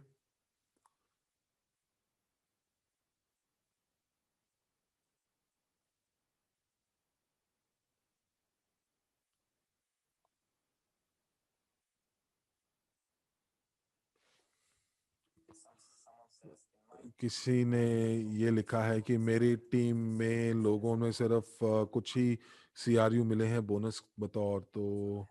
तो उनका क्या होगा अगर वो सीआरयू पॉइंट्स क्या वो खो देंगे? मुझे नहीं पता वो क्यों खो देंगे। अगर उनके पास 350 सीआरयू आए हैं और वो जब वो ब्लॉकचेन में जाएंगे तो वो सिर्फ एक बटन दबाएंगे और उसके बाद वो अपना बटन दबाएंगे, वॉलेट खोलेंगे और उसके बाद जो भी है वो उन्हीं का है। और तो लोग पूछ रहे हैं कि जो टोकन ब्लॉक्ड हैं उनका क्या करेंगे? तो देखिए मैं आपको बताता हूँ कि मैं क्या करने वाला हूँ। जो टोकन ब्लॉक हैं मैं उनको डब्ल्यू में परिवर्तित कर लूंगा, क्योंकि जो डब्ल्यू है वो एक सिक्योरिटी टोकन है जो कि 1 साल के अंदर 365 दिन के अंदर उसकी अनलॉकिंग प्रक्रिया शुरू हो जाएगी और वो एक्सचेंज के ऊपर उसको आप खरीद फिरौत कर सकते हैं, ट्रेड कर सकते हैं। तो जो अनलॉक सीआरयू हैं उनको मैं स्टेक करूंगा और कुछ को मैं अपनी ट्रेडिंग के लिए इस्तेमाल करूंगा। तो हो सकता है कि मैं ट्रेडिंग से कुछ पैसा कमा पाऊं। तो जब हमारी आंतरिक एक्सचेंज थी और हम लोगों ने ट्रेडिंग की थी तो वो बहुत ज़्यादा ट्रेडिंग चल रही थी और लोगों ने मुझसे पूछा कि मैंने 10 सेंट्स में खरीदा और उन्होंने $1,000 के 10 सेंट्स के खरीदे और एक हफ्ते के अंदर उन्होंने $1,500 पे वो बेच दिए। तो $500 उन्होंने उन्होंने एक हफ्ते में $500 कमा लिए। तो मुझे लगता है कि ट्रेडिंग काफी अभिन्न अंग है हमारी पोर्टफोलियो का, मेरे पोर्टफोलियो का। तो 80% जो अनस्टेकिंग है वो अप्रैल से शुरू हो जाएगी, आपने बोला है। देखिए 30 मार्च को जैसा हमने बोला कि जैसे ही हम ब्लॉकचेन के ऊपर जाएंगे और वहां पर हम स्टेकिंग कर पाएंगे और इस स्टेकिंग का आप इस्तेमाल कर सकते हैं। लेकिन एक चीज याद रखिए कि हम लोगों ने सिर्फ 3 बिलियन टोकन को ही अलग रखा है स्टेकिंग के लिए। तो अगर आप ये पहले आए पहले पाए के हिसाब से, तो जब तक 3 बिलियन टोकन जो है वो रहेंगे तब तक आप स्टेकिंग का लुत्फ उठा सकते हैं। तो क्या हम लोग गोल्ड कार्ड भी ले सकते हैं इसके ऊपर? जी हाँ, बिल्कुल। आपको क्या लगता है कि मूल्य कितना होगा सीआरयू का? देखिए मैंने आपको अपनी योजना दिखाई थी पिछली मीटिंग के अंदर कि सीआरयू के साथ क्या क्या होगा। तो मुझे मैं माफी चाहूंगा कि 1 डेढ़ महीने का जो है वो देरी हो रही है, लेकिन मुझे लगता है कि अगले साल के अंत तक $10 से $15 तक का सीआरयू होगा। मुझे देखने दीजिए, ये मैंने पिछली अपनी प्रस्तुति में आपको दिखाया था, ये कहीं होगा मेरे पास। और मैं आपको कुछ दिखाऊंगा कि मील पत्थर जो हमने प्राप्त किए हैं। तो मुझे लगता है कि हाँ, बिल्कुल मैं देख पा रहा हूँ। मैंने जो हमारे जो योजनाएँ थी उसके हिसाब से हमारा जो अनुमान है वो 10 से $15 का मूल्य ज़रूर प्राप्त होगा क्रू का। लेकिन हमारे हमने 1 डेढ़ महीने देरी से चल रहे हैं, तो उसको फिर से हम लोगों को उसकी गणना करनी पड़ेगी। तो अब अगर मैं ये देखूं तो मुझे लगता है कि पहले ये 40 सेंट्स का होगा, 50 सेंट्स जो है वो 1 जनवरी तक हो जाना चाहिए था और 1 फरवरी को ये $1 तक पहुंच जाना चाहिए था। तो मुझे लगता है कि इसकी पुनः गणना करनी पड़ेगी, क्योंकि हम लोग 1.5 महीने देरी से चल रहे हैं। तो मुझे लगता है कि हम लोग शुरू करेंगे कि कब हम अपना एक्सचेंज शुरू करते हैं और कब हम लॉन्च करते हैं। लेकिन मुझे लगता है कि जो $15 का जो मूल्य है, अगर हम लोग 23 नवंबर को लॉन्च करते हैं, तो ये सारी की सारी गणना उस हिसाब से हो रही है। तो अगर हम 2 महीने देरी से चलते हैं, तो सारी चीज़ें जो हैं 2 महीने देरी के बाद से आपको दिखाई देंगी। चलिए और देखते हैं कि अगर कोई और प्रश्न है तो, क्योंकि बहुत सारे प्रश्न जो हैं वो दिख रहे हैं। तो कुछ लोग बोल रहे हैं कि जो ईआईपी का भुगतान करने के लिए टॉप अप नहीं कर पा रहे हैं। तो कुछ लोग कह रहे हैं कि जो भुगतान के लिए लोग जो है अपने अकाउंट से अपने व्यक्तिगत अकाउंट में नहीं कर पा रहे हैं। देखिए देखिए आप को मैं ये बताना चाहूँगा कि आप इस समय तो कोई भुगतान के लिए तो कोई दिक्कत नहीं आ रही है भुगतान प्रणाली में। आप क्रिप्टो करेंसी में अपना अपना भुगतान ले सकते हैं और उसके बाद अपने अकाउंट में डाल सकते हैं, और कहीं न कहीं, कभी न कभी तो आपको ये क्रिप्टो करेंसी के साथ काम करना शुरू करना ही पड़ेगा। तो तो अब क्या होगा जब सीआरयू जो है वो डब्ल्यूसीआरयू में परिवर्तित होगा? तो सीआरयू जल जाएँगे, बिल्कुल उनको जला दिया जाएगा। जो सीआरयू जो हैं वो एक ऐसे वॉलेट में चले जाएँगे, जहाँ पर जाकर वो निष्क्रिय हो जाएँगे, और जो सीआरयू हैं वो वाक़ई में उनको टेक्नोलॉजी में कहें तो जला दिया जाएगा। और ये अच्छा है, क्योंकि जितने सीआरयू कम होंगे, उतना उनका मूल्य जो है वो बढ़ेगा। तो मुझे लगता है कि अगर जब 100 मिलियन या 500 मिलियन सीआरयू ही बचेंगे, तो उस समय सीआरयू का जो मूल्य है और जो एक्सचेंज है वो काफ़ी अच्छा सक्रिय रूप से चलेगा, और उसकी जो आपूर्ति है वो काफ़ी कम हो जाएगी, तो माँग बढ़ेगी ही बढ़ेगी। हम लोग कब तक अपने कार्ड का की शुरुआत कर पाएँगे? देखिए, मैंने आपको पहले ही बताया है कि हम लोगों ने अपने पिछले भुगतान प्रणाली के साथ काम करना बंद कर दिया है, और हम लोग नहीं चाहते कि हमारे पैसे वो रखें। अगर आप चाहते हैं कि मिलियन या 2 मिलियन डॉलर नए साल से पहले वो हमारे अकाउंट को फ्रीज़ कर दें, तो आप मुझे बताएँ। और आपने बोला कि 2 बिलियन सीआरयू जो हैं, उनको आवंटित किया जाएगा, वो स्विग के ग्राहकों को मिलेगा। तो देखिए, जो लोग स्विग के जो सहमालिक थे और जो वीआईपी क्लब के सदस्य बन गए थे, तो 2 बिलियन में से उनमें से 3 मिलियन जो है वो ही उसका आवंटन किया जाएगा। तो मैंने बोला कि आपको 3 मिलियन की जगह 5 मिलियन जो है वो स्विग में जो थे उनको आवंटित किया जाए। तो 1.5 बिलियन जो है वो स्टेकिंग में जाएगा, क्योंकि बहुत सारे लोगों ने शर्तों को पूरा नहीं किया था। तो 3 बिलियन की जगह 4.5 बिलियन का एक पूल बनेगा, और ये स्टेकिंग का आपको पुरस्कार मिलेगा। तो दोस्तों, काफ़ी वक़्त हो चुका है, बहुत सारे देशों में हम लोग शायद मध्य रात्रि से ऊपर जा चुके हैं, और कोई कह रहा है कि सीआरयू की खूबसूरती क्या है अगर उसमें हम स्टेकिंग नहीं कर पाएँगे तो?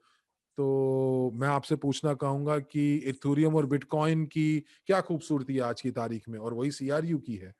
तो ये अच्छा होगा जब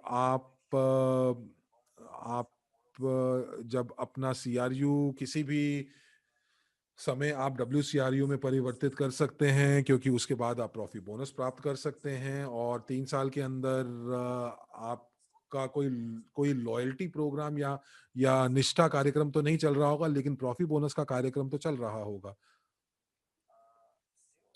तो सीआरयू उस समय जो है एक यूटिलिटी टोकन की तरह काम करेगा, जो कि जिसका लेन-देन जो है वो एक्सचेंज के ऊपर होगा, और उसको आप डब्ल्यूसीआरयू में परिवर्तित कर ही सकते हैं। तो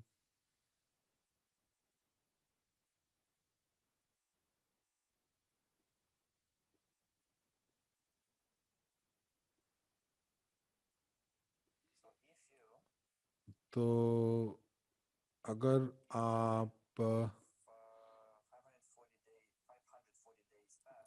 अगर 540 दिन निकल चुके हैं और अगर आपके पास कुछ जो आप के पैसे आने थे वो नहीं आए हैं, तो आप सपोर्ट से बात करें, क्योंकि जो अनलॉक्ड सीआरयू हैं, जितने भी अनलॉक्ड सीआरयू हैं, वो सभी को हम लोगों ने अर्जित कर लिया है। और अगर वो अभी तक नहीं आपके अकाउंट में आए हैं, तो आप सपोर्ट टीम के पास जाएं और अपना लॉगिन बताएं। और आप एक चीज और ध्यान रखें कि 540 दिन की अगर मैं बात करूं, तो जो अक्रूवल है या जो अर्जेंट है वो पहली मई को हुआ मार्केटिंग प्लान के अंतर्गत। तो मुझे लगता है कि 30 मार्च नहीं, बल्कि पहले मई से शुरुआत हुई, 30 मार्च से नहीं, पहले मई से शुरुआत हुई है। तो यहाँ पर जो पहली मई है, वहां पर क्रू जो है वो अर्जित हुए थे। तो मुझे लगता है कि अगर मई के आसपास आपको मिलना चाहिए, और अगर आपको लगता है कि 540 दिन निकल चुके हैं और आपके अकाउंट में अभी तक कुछ नहीं आया है, तो आप सपोर्ट टीम के साथ बात करें। पर मैं कल सपोर्ट टीम के साथ जरूर बात करूंगा। और मैं कल देखूंगा कि ये जो प्रश्न है वो वाकई में उसका जवाब आप लोगों को मिल जाना चाहिए था, लेकिन अभी तक नहीं मिला है। तो दोस्तों, इस समय बहुत देर हो चुकी है और मैं आप सभी को अभिवादन करता हूँ, शुभकामनाएं देता हूँ। और 29 दिसंबर को हम लोग अंत में, इस साल के अंत में एक वेबिनार करेंगे और आपके साथ बहुत सारी नई जानकारी साझा करेंगे। तब तक के लिए मैं आपको क्रिसमस की शुभकामनाएं देता हूं, और मैं आपको नए साल की शुभकामनाएं देता हूं। और मैं चाहता हूं कि आपकी जितने भी स्वप्न हैं, आपकी जितनी इच्छाएं हैं, वो आप अगले साल पूर्ण कर सकें। बिल्कुल उनको आप आगे के लिए मत टालें। हम लोग कंपनी बतौर काफी मेहनत कर रहे हैं, और हम अपने अंत से जो हम लोगों ने आपको जो वादा किया है वो हम पूरा करेंगे, निभाएंगे। और मैं यही कहूंगा कि सबसे ज्यादा जरूरी है कि आप अपने ऊपर विश्वास रखें, अपनी शक्तियों को पहचानें। और इसी के साथ मुझे लगता है कि अगली जो गुप्त बैठक होगी वो 15 जनवरी के आसपास होगी। तो इसी के साथ धन्यवाद, आप सभी का धन्यवाद।